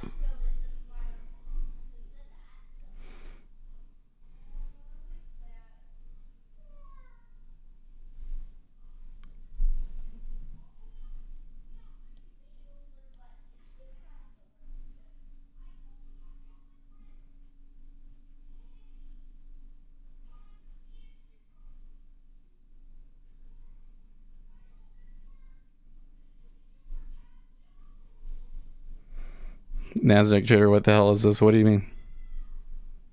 So funny. You can laugh at me. It's okay. I won't hold it against you.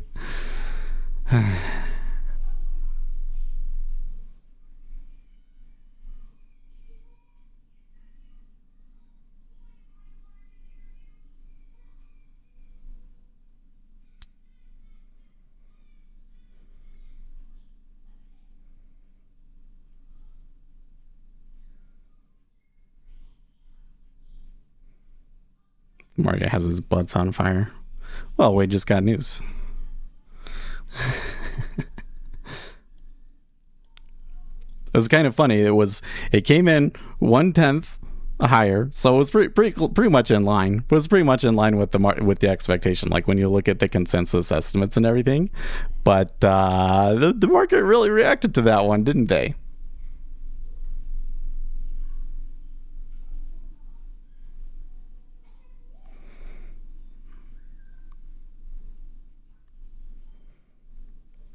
Like the thing that weirds me out about this especially is that there was things earlier in the week that I felt were much more do we say bullish rates than this, right? Like, what was it on Tuesday when the treasuries just got absolutely crushed when the European Union talked about reducing PEPP? Right? That's something that should move it. And here the non-farms payroll is bad. And they're like, that means they need to raise rates. I'd be like, what? Okay. I know nothing. I don't know nothing, but in this instance, I had it wrong. I had it wrong in this instance. That happens.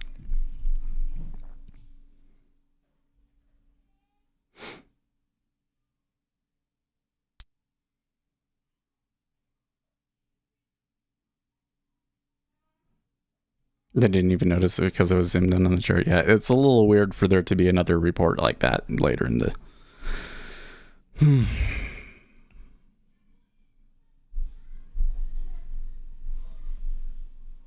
Well, the flow has really died down here. But you can see it's still like the bids just aren't there, man.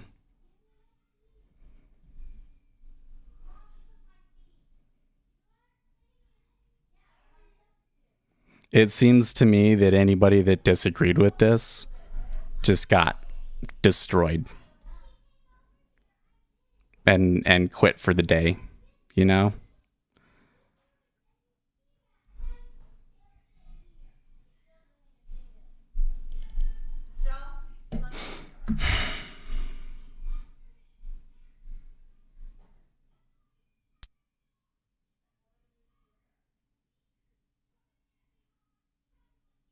Low nuances make a whole lot of difference, as you say. Yeah. So disappointed, guys.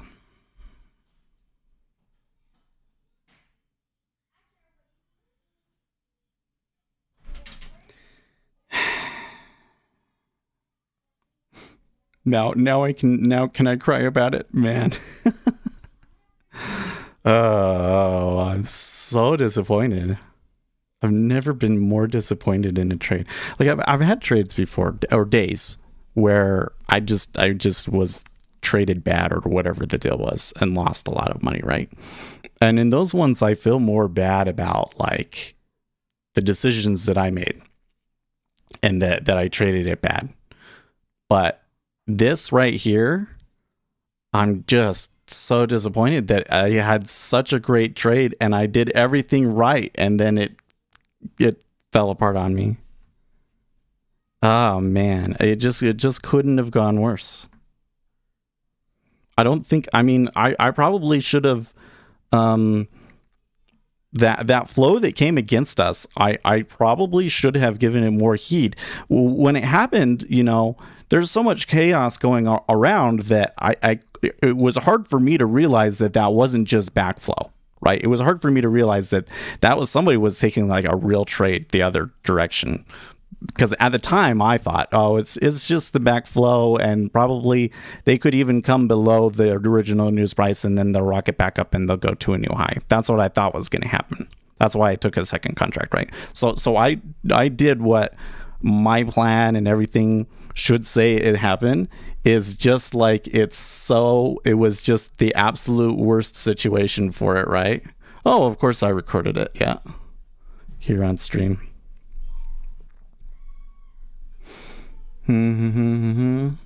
But it's just that I had this thing. I was like, oh my gosh, it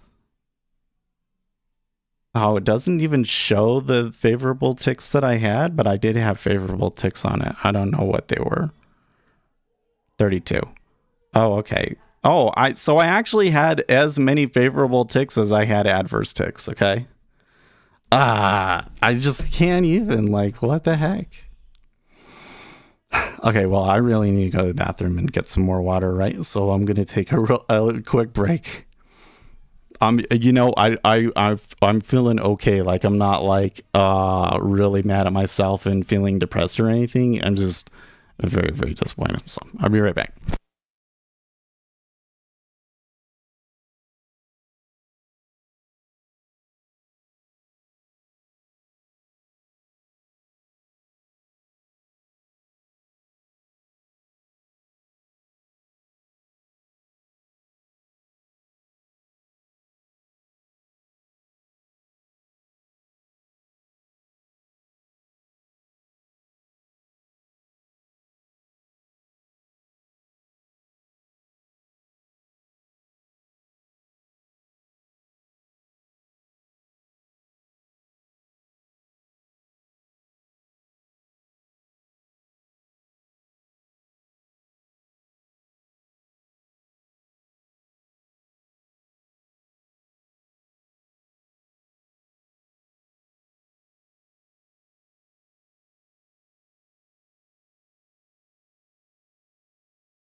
What do you expect to learn from watching it?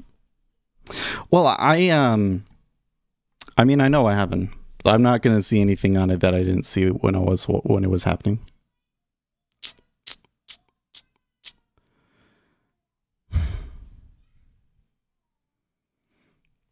But if I were to change something, like the one thing that I do think I learned and that I would take away from that is that the liquidity in the micro future is still very, very light. And so during a news move like that, I probably do need to have my take profit off of it, right?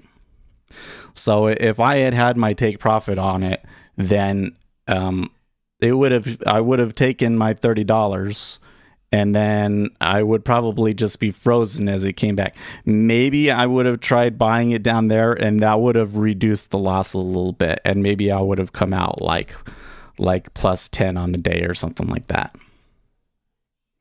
So yeah, that's probably one thing that I could have done differently. So I thought that when that was all happening that I could take the profit, but then it was like it came back too quickly for me to take the profit where I wanted.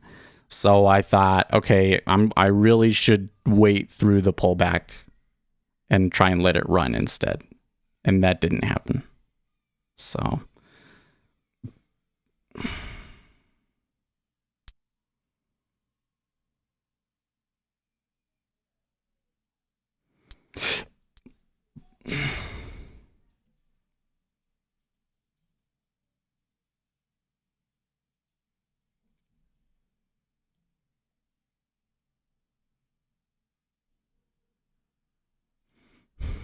somebody tweeted on Twitter on ZBF showing Powell ready to buy the 30-year treasury.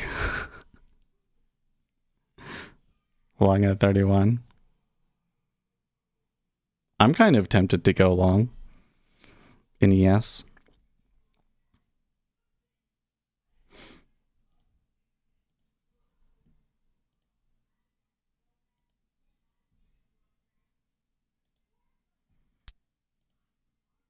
We'll try one, okay?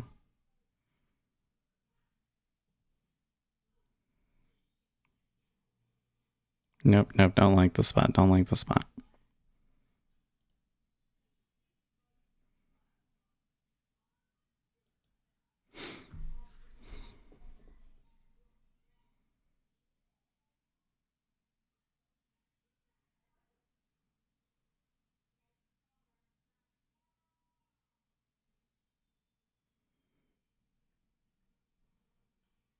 Yes, but you still have an unexplained move that would make my brain boil. Well, sometimes the market just does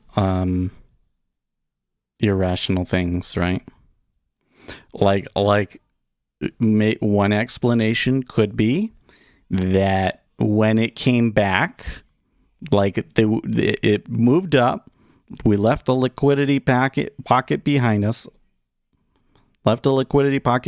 So we come back, and then at that point somebody came in and said, oh, it's stagflation, let's sell it.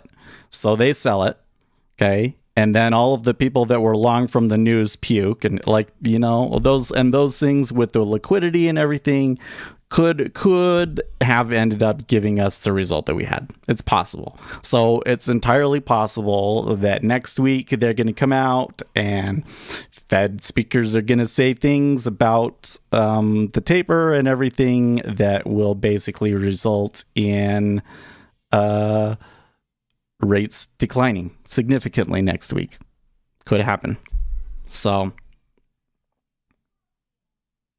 because here again, markets aren't really macro efficient, so it's entirely possible even to have a big piece of news and the market move the wrong way, and then have to be fixed, the next day or whatever.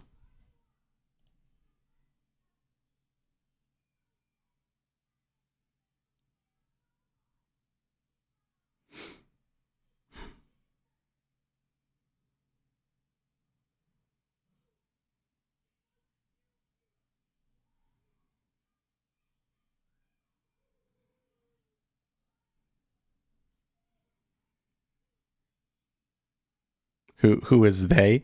So where was I saying they? They isn't mean it doesn't imply there's a conspiracy or anything like that. I'm just they is the people that put the orders in.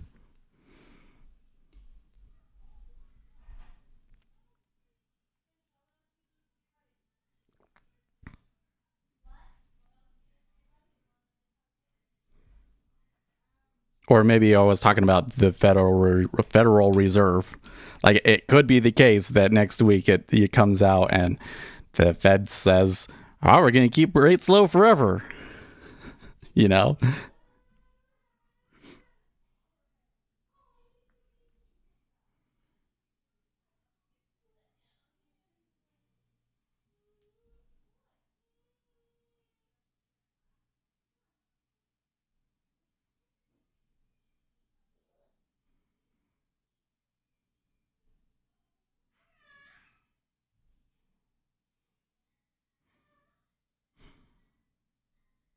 That's pretty. Actually, 09.5 is actually not that big of a deal. I don't know.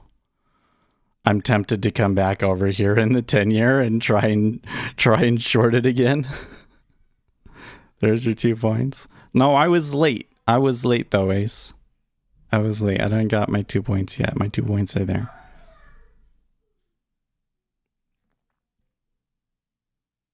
I don't believe. Neither do I. Nor do I think that this environment. Okay, so like, say we get stagflation.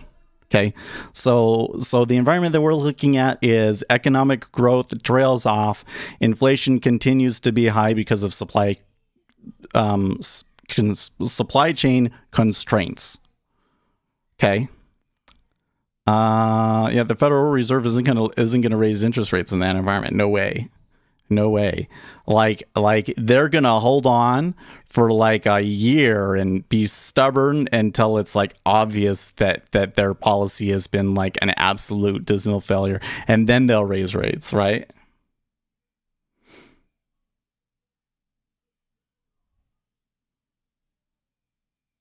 Like, that's kind of the risk with what the Federal Reserve is doing, is that by the time they realize that it's a problem, it'll be like hyperinflation. If that's what actually happens. I'm not so sure that is what's going to happen. The US is the new Japan. Ooh. You might not be wrong. You might not be wrong. It sure seems to me like that quantitative easing strategies have some big downsides that we don't understand.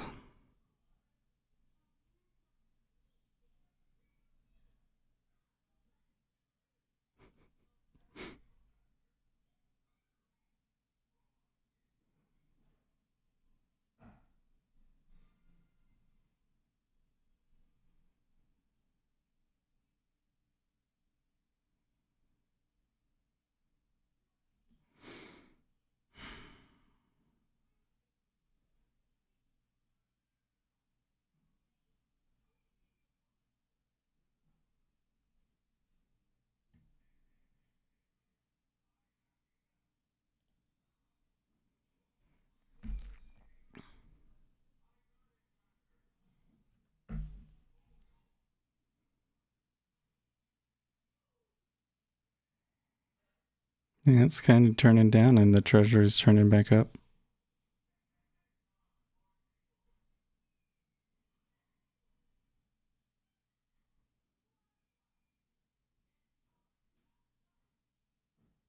How often is he right about market predictions? I don't think it's zero, actually. I don't think it's zero. But I don't know. I haven't been keeping track of it, and he hasn't necessarily been giving us like really, really testable predictions, you know? In fact, the US is the new Japan isn't really a very testable prediction, right? That's something that, like, it'll happen. You say, I was right. And everyone will say, well, but you said that X and XX was going to happen, and that didn't really actually work out that way. And, you know, that's how that one works, right? Or just think about this one today. Like think about it. I was right about everything and I still lost money. I said it's going to be under 500K. They're going to miss big time, and the dollar's going to get crushed. Was right about everything, and the S&P, the treasuries went the right way on the move. It like the trade that I took on that, it was a good trade. It was an amazing trade. Like really, that was such a big winner. And then this thing flipped, which is like a once in a lifetime flip. I don't know if you could ever necessarily see. Whoever like knew, if whoever it was that came in here and said if they miss big time, the interest rates are actually going to increase on them. Whoever came out and had that in their game plan before today, like how do you do it? Because that's like a crazy one that I would never make or predict. They have an understanding about markets that I don't have.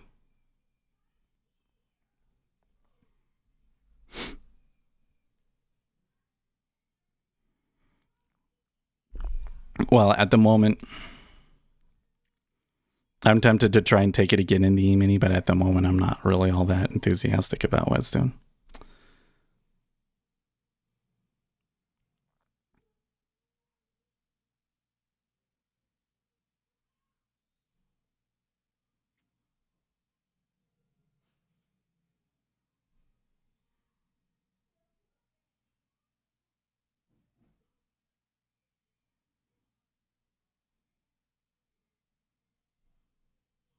Someone somewhere is always calling for the collapse of the economy. Well, so I feel like that you're missing a little bit of context behind what he's saying, though. Like, there's been an expectation among analysts now for several months that there would be a significant decline in the S&P 500. Like multiple banks have come out and said that like in quarter 3 the S&P 500 could lose like 10% or something like that, 10 to 20%. And there's been this big chorus of people saying that the Federal Reserve policy is wrong and that we're going to get stagflation, basically saying that they need to increase rates faster because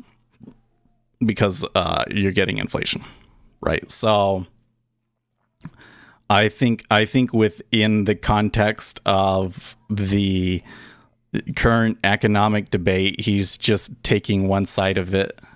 He's not taking like an out there position by any means. It's really like jumping on the bandwagon of the day, right? That's like AO is basically coming in and saying, okay, well, like here was the argument that we had, and this is what the market said today, and I think that I want to tie my wagon to that move, is what he's saying.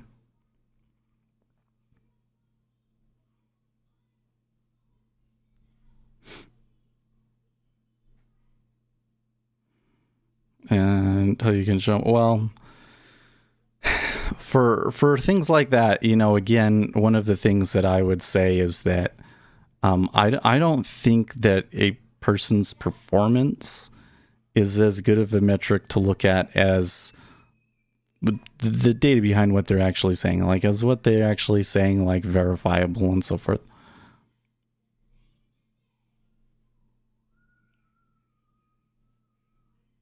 Because especially with the analysts on the street, like they can give you like really good information and still be bad traders or whatever. I mean, those guys don't trade, right? So you could have somebody that you go in and the way that you analyze it and what you say their calls are and everything, it looks bad, but in reality, they're actually very good because they have very good information.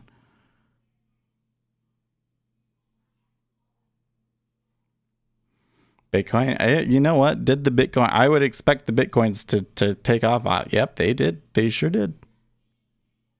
And was that before? No, it was way before. But Bitcoin itself took off on the thing, and well, gold is still in the range near the high of the move that it took, but silver is still running. Copper's doing okay. Oil got hit.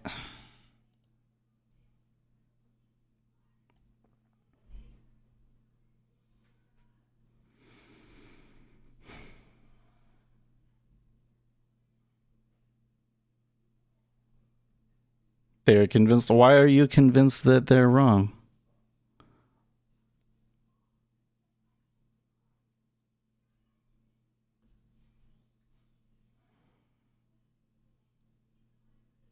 Yeah, I don't think that the petrodollar thing is really. I mean, there is an argument to be made that we're weakening our currency, but I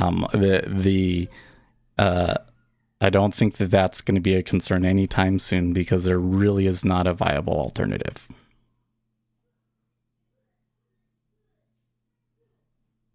You have no reason to think that, right? Well, I don't think that you should be sitting there and saying, okay, is this person right or wrong? I don't have any reason to believe they're.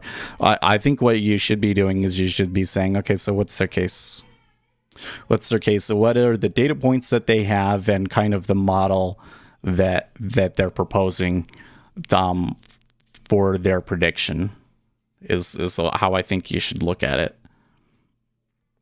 And since we don't have enough information from AO, but that's why I was saying that I don't think that AO is coming in and saying, well, here are all of these economic numbers that I look at, and here's the model that I've developed for it, and my model suggests that the United States is going to go the way of Japan, and here are all of the numbers and everything, so you can go in for. I don't think that's what he's saying, right? I think what he's saying is, here's the argument that we've had in the market. Some people think that there will be stagflation. Some people think that, we'll dig out of it and we'll be fine. And here today, the market seems to be saying stagflation. And he's saying, this is the point at which this side has won. This is the point at which this side has taken enough of a lead that it's going to start continuing going their way. Which is a pretty big prediction in and of itself, but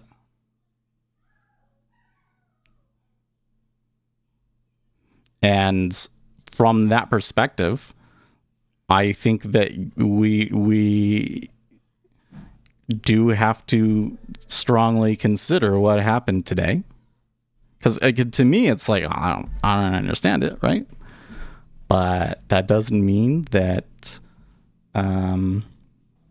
it's over, right? But it could be. It's a very. Sorry, guys. I don't know what disconnected me there. That's happened twice now. Anyways, we had this move in treasuries. I mean, that's a pretty good indicator in favor of the people that are saying we're going to get stagflation, but it's not the final word, is it? Oh, we'll still be here, AO. We'll still be here. So if I were to make a long-term prediction, here's what I think is going to happen. I think that we just had a Delta variant, that employment gains will continue to be weak. Federal Reserve will probably have to push back their taper a little bit. But otherwise, I think that it's kind of a momentary speed bump. Market probably could have a 10 to 20% pullback here in the third quarter. Doesn't have to, but it's a strong possibility. And then after that, the effects of the Delta virus are done and fine. And I don't really see the current this non-farms really being all that important in the long run, unless like a mu variant comes to the United States and people go into lockdown all over again.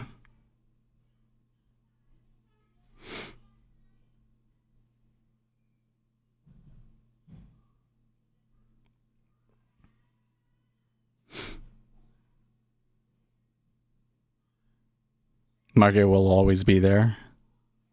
One of these days, Ace, before we're all done, there will be a day where the market's not there.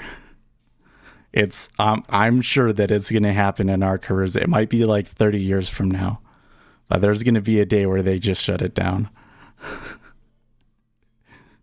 I'm surprised that they didn't do it during the pandemic. I mean, they were getting close. If Congress hadn't have passed that emergency package and everything, I think they would have.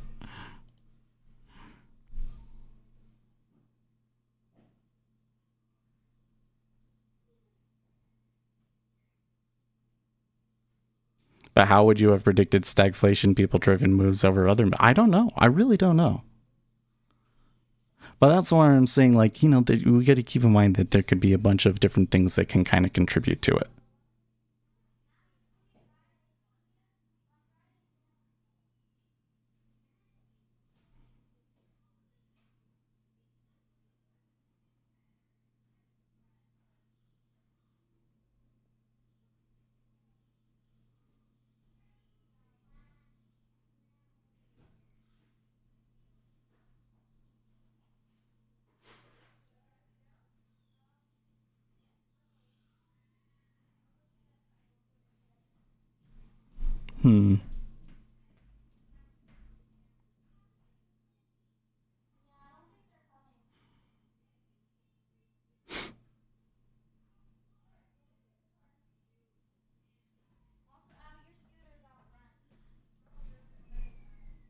Well, E-mini's pretty... looks kind of stuck in the mud there.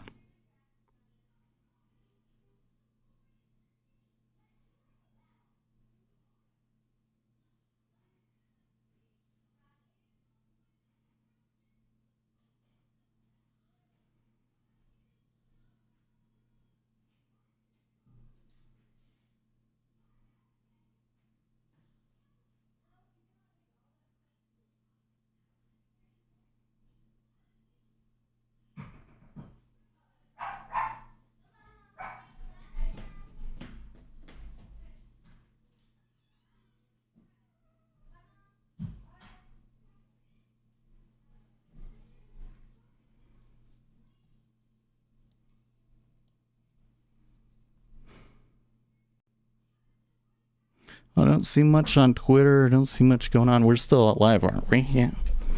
Oh, okay. I was waiting for you to say something. Who buys US bonds? Why do they buy them? What's the money flow like between nations? What's the Fed doing? Inspiring confidence or fear with these nations?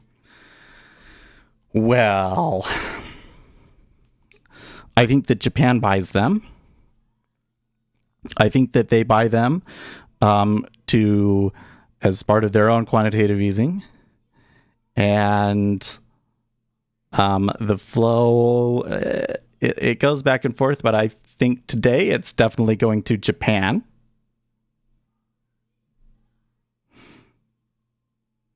Is what the Fed's doing inspiring confidence or fear with these nations? I don't think that it matters too much to them. One does have to wonder, though. I suppose one could say that, hey, maybe the dollar weakness is why the treasuries got so soft. Maybe they're not saying stagflation. I suppose that could be a reasonable theory. Perhaps they're not saying that rates are going to increase. Perhaps they're just saying that foreign demand isn't going to be as good. Maybe. Perhaps it was a nation that came in and hedged or dumped or whatever. Because I mean, that's a large enough volume difference that it could be something like that. It's looking pretty good there in the mini now. The dollar is the de facto reserve currency, but for how long? Probably for another 50 years. Probably.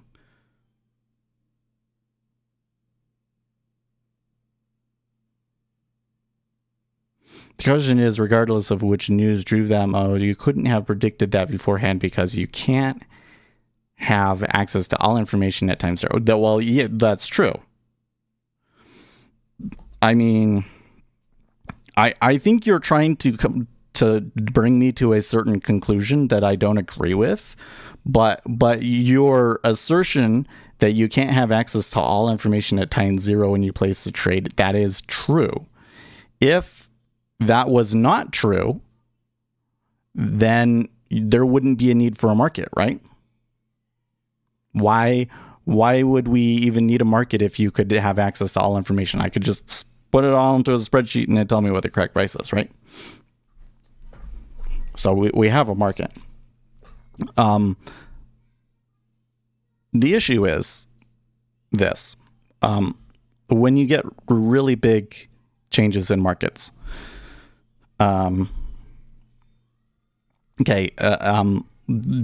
changes that have large macro effects, okay? Because what we have going on today kind of suggests something that's going to have a huge macro effect, right?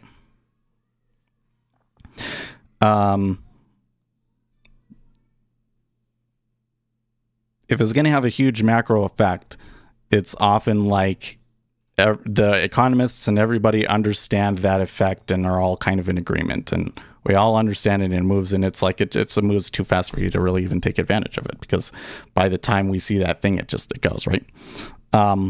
But there are other times where the market just disagrees about what's going to happen. Man, I gotta dump that.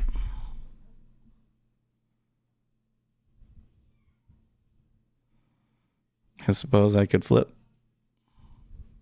Oh, are you kidding me?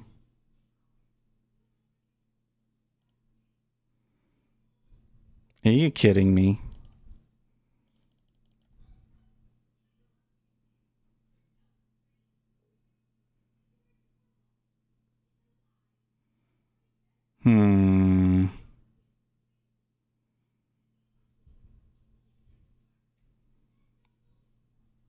That whole sequence of actions was a little. I must be losing my mind, man. I'm just not going to even touch even sim orders now.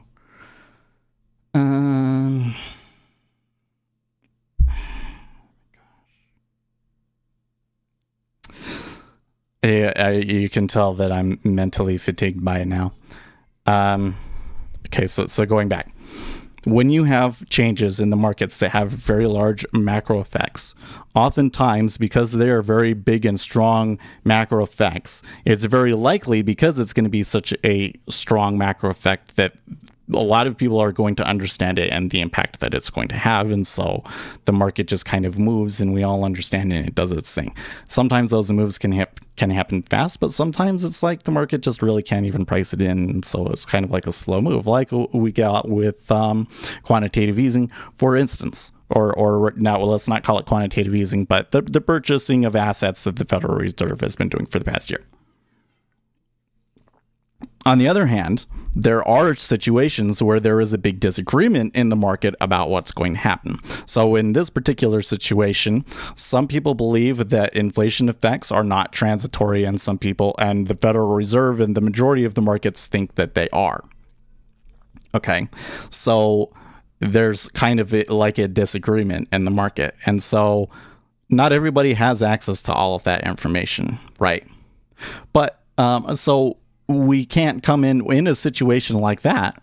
We can't come in and take a side of it and then come to a key decision point like we just had and complain that it didn't do what we thought it was going to do, because we know that there's multiple sides to it, right? But what I think is bizarre in this particular case is that the news came out in favor of the people that were saying that the Federal Reserve can't raise rates, basically, because they were saying the market is not that strong. They're saying the rates aren't rising because the Federal Reserve can't raise the rates because the economy is actually weak. So then the piece of news comes out and they're right, and rates increase on them. That's what's bizarre about it. right? And so then when we come back and we look at it and we say, okay, what were the different sides in this debate and what they thought and how they should be behaving after this particular news? And I can't sort out from what I know, right? So here we're having a move that seems like it's a large scale move based on big macro effects, and I cannot sort out where they're coming from. That's unusual to me. That's the kind of situation where I'll take my worst losses.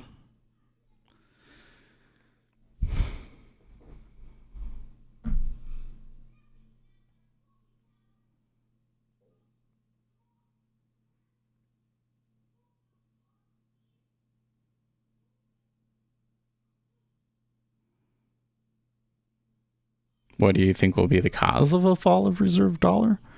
Well, I'm sorry, but this conspiracy theory that the dollar is going to collapse or something is crazy.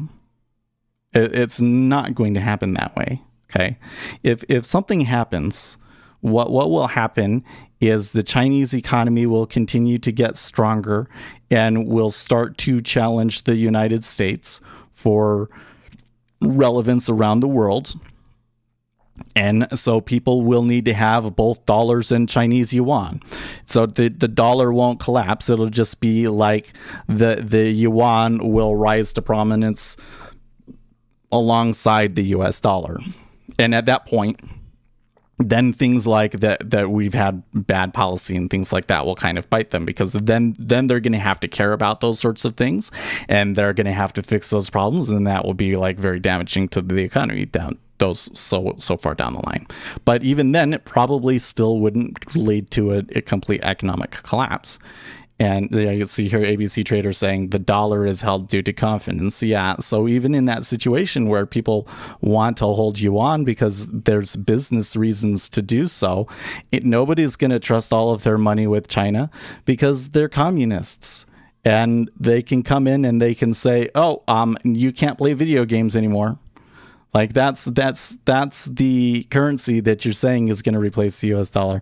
Man, we came back there pretty hard in the treasuries. So, I maybe wish I could have held on a lot longer, but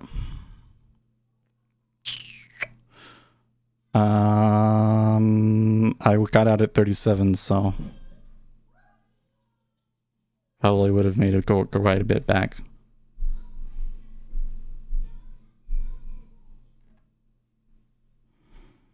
I could try shorting it, but I don't feel up for it. We don't have very much time left, and I feel spent. Very emotionally, a big roller coaster today.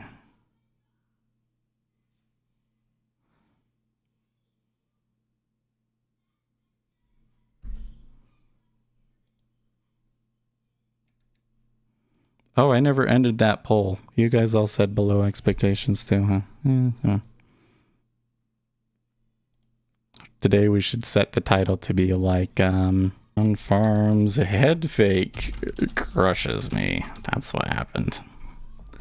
That's what happened. I got head faked and crushed.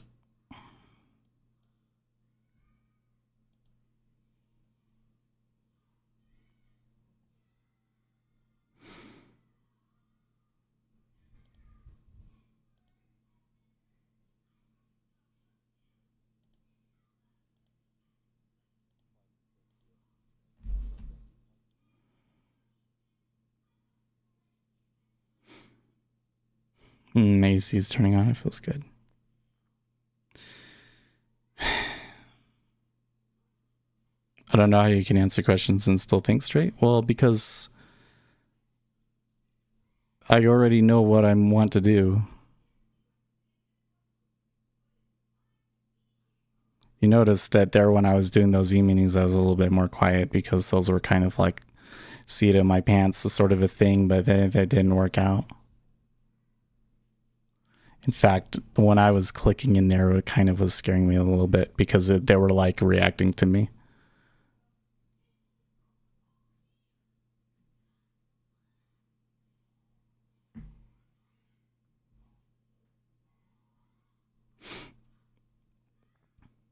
Like I took a trade and immediately, right then and there, turned around.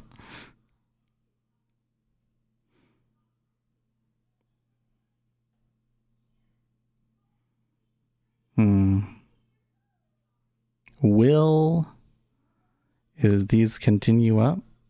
Like the thing that scares me, does it scare me? The thing that I'm sitting here thinking is, are they going to flip back around and go to the highs in the end?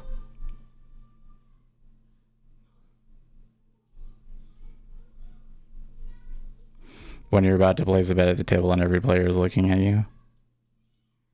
Well, I didn't even necessarily make it like, oh, I'm going to take a trade, guys. I'm going to go long. I'm going to come in and go long the E-mini. Let's buy it right there at 28. Okay. All right. And now what's going to happen? Look, immediately down a tick.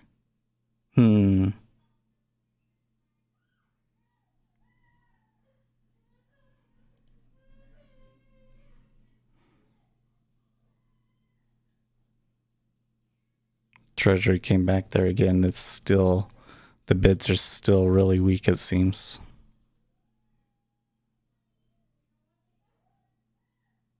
Okay, there we go.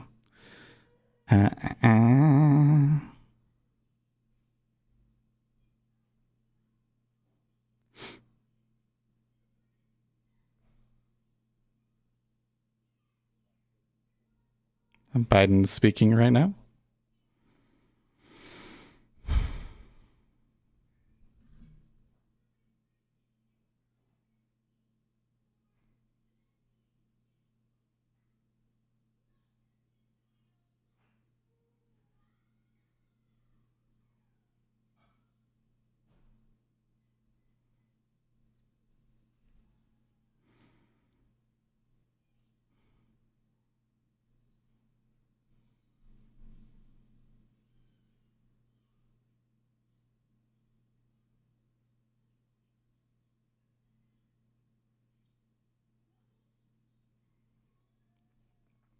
Oh, what was Ace? Well, Ace took a bunch of different positions, right? He's probably getting the kids out the door, though.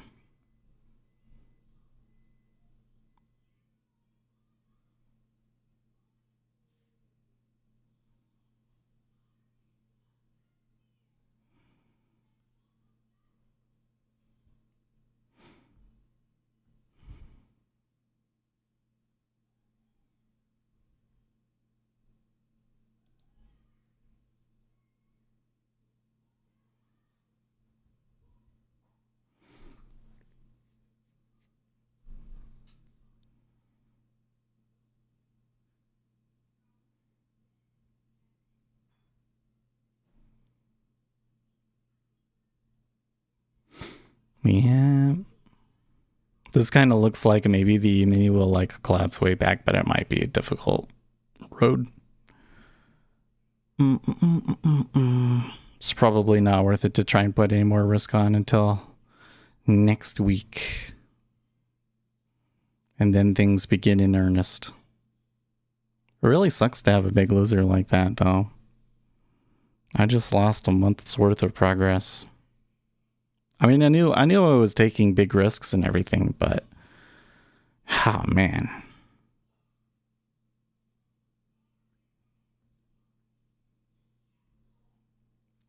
That one was just well beyond my abilities, wasn't it?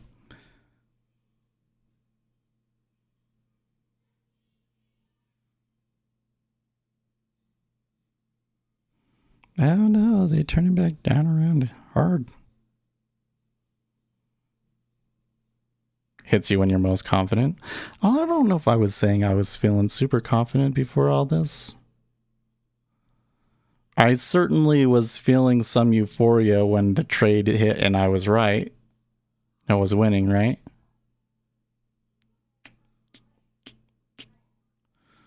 I wonder kind of at what point did it really hit me that like the trade wasn't working out and it was a bad trade.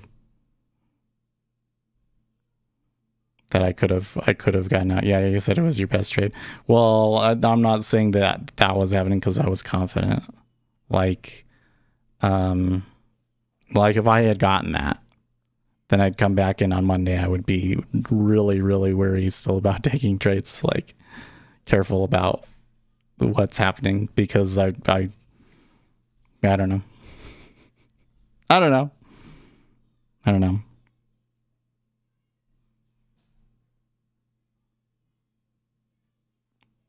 I mean, it very well could be the case that a lot of people were thinking like me, right? They came in and they said, oh, the number's going to be bad. They knew that the number was going to be bad because Goldman said 500.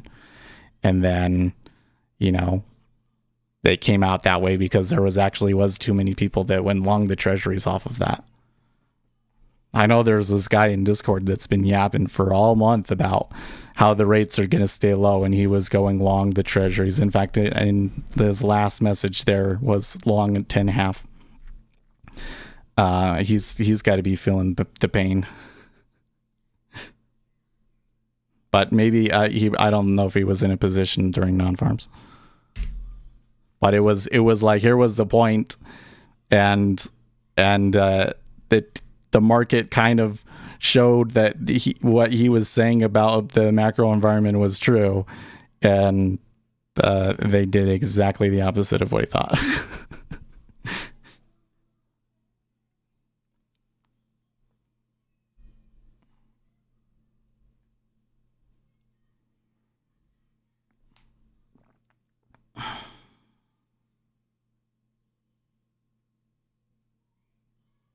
Words don't matter, size matters. Yeah. Do you think that a sovereign fund came in and sold it?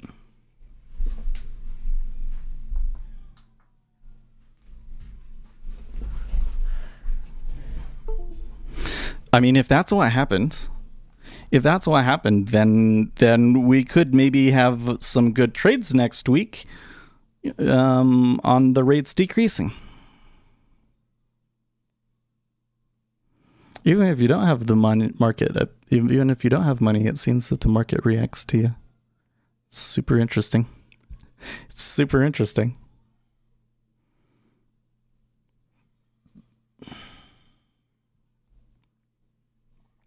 When I watch the treasury trading here right now, I kind of getting antsy about it, like that it's going to move and I should be trying to take a trade.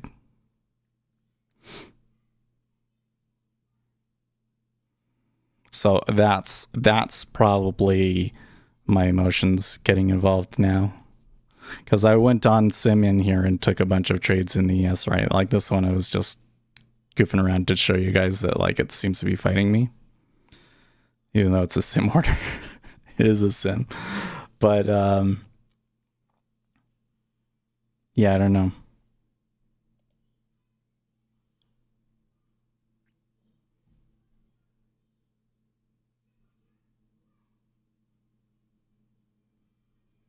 So I asked a bunch of people about the FCM thing, but I haven't heard back from them. They all said, "Oh, I'll look into it." So I don't know. I was a little surprised the people that I asked that they they didn't know off the top of their head.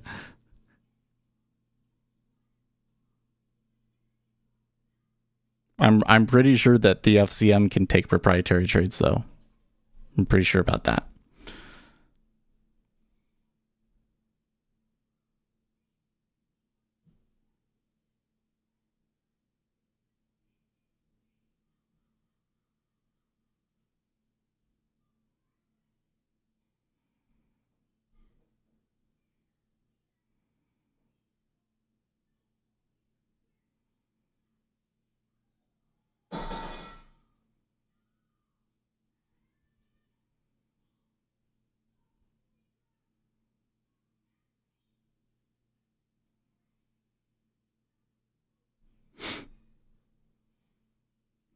Okay, well, it's time for me to get going. I don't have anything better to say. You're doing all right. If you didn't, well, the part of the problem was that I didn't have a stop. I had a soft stop. When I come into that trade, because like I had no clue how far I was going to go and everything, and it's some new instrument, I came in and I said like, okay, here's like my soft and hard and everything. Don't want to lose more than $100 today. Again, it came about right to that. So.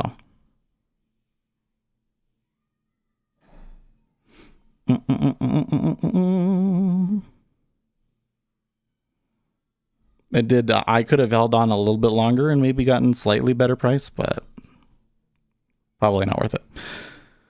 Okay, guys, I'll see you on Monday. We'll be here programming and doing some research.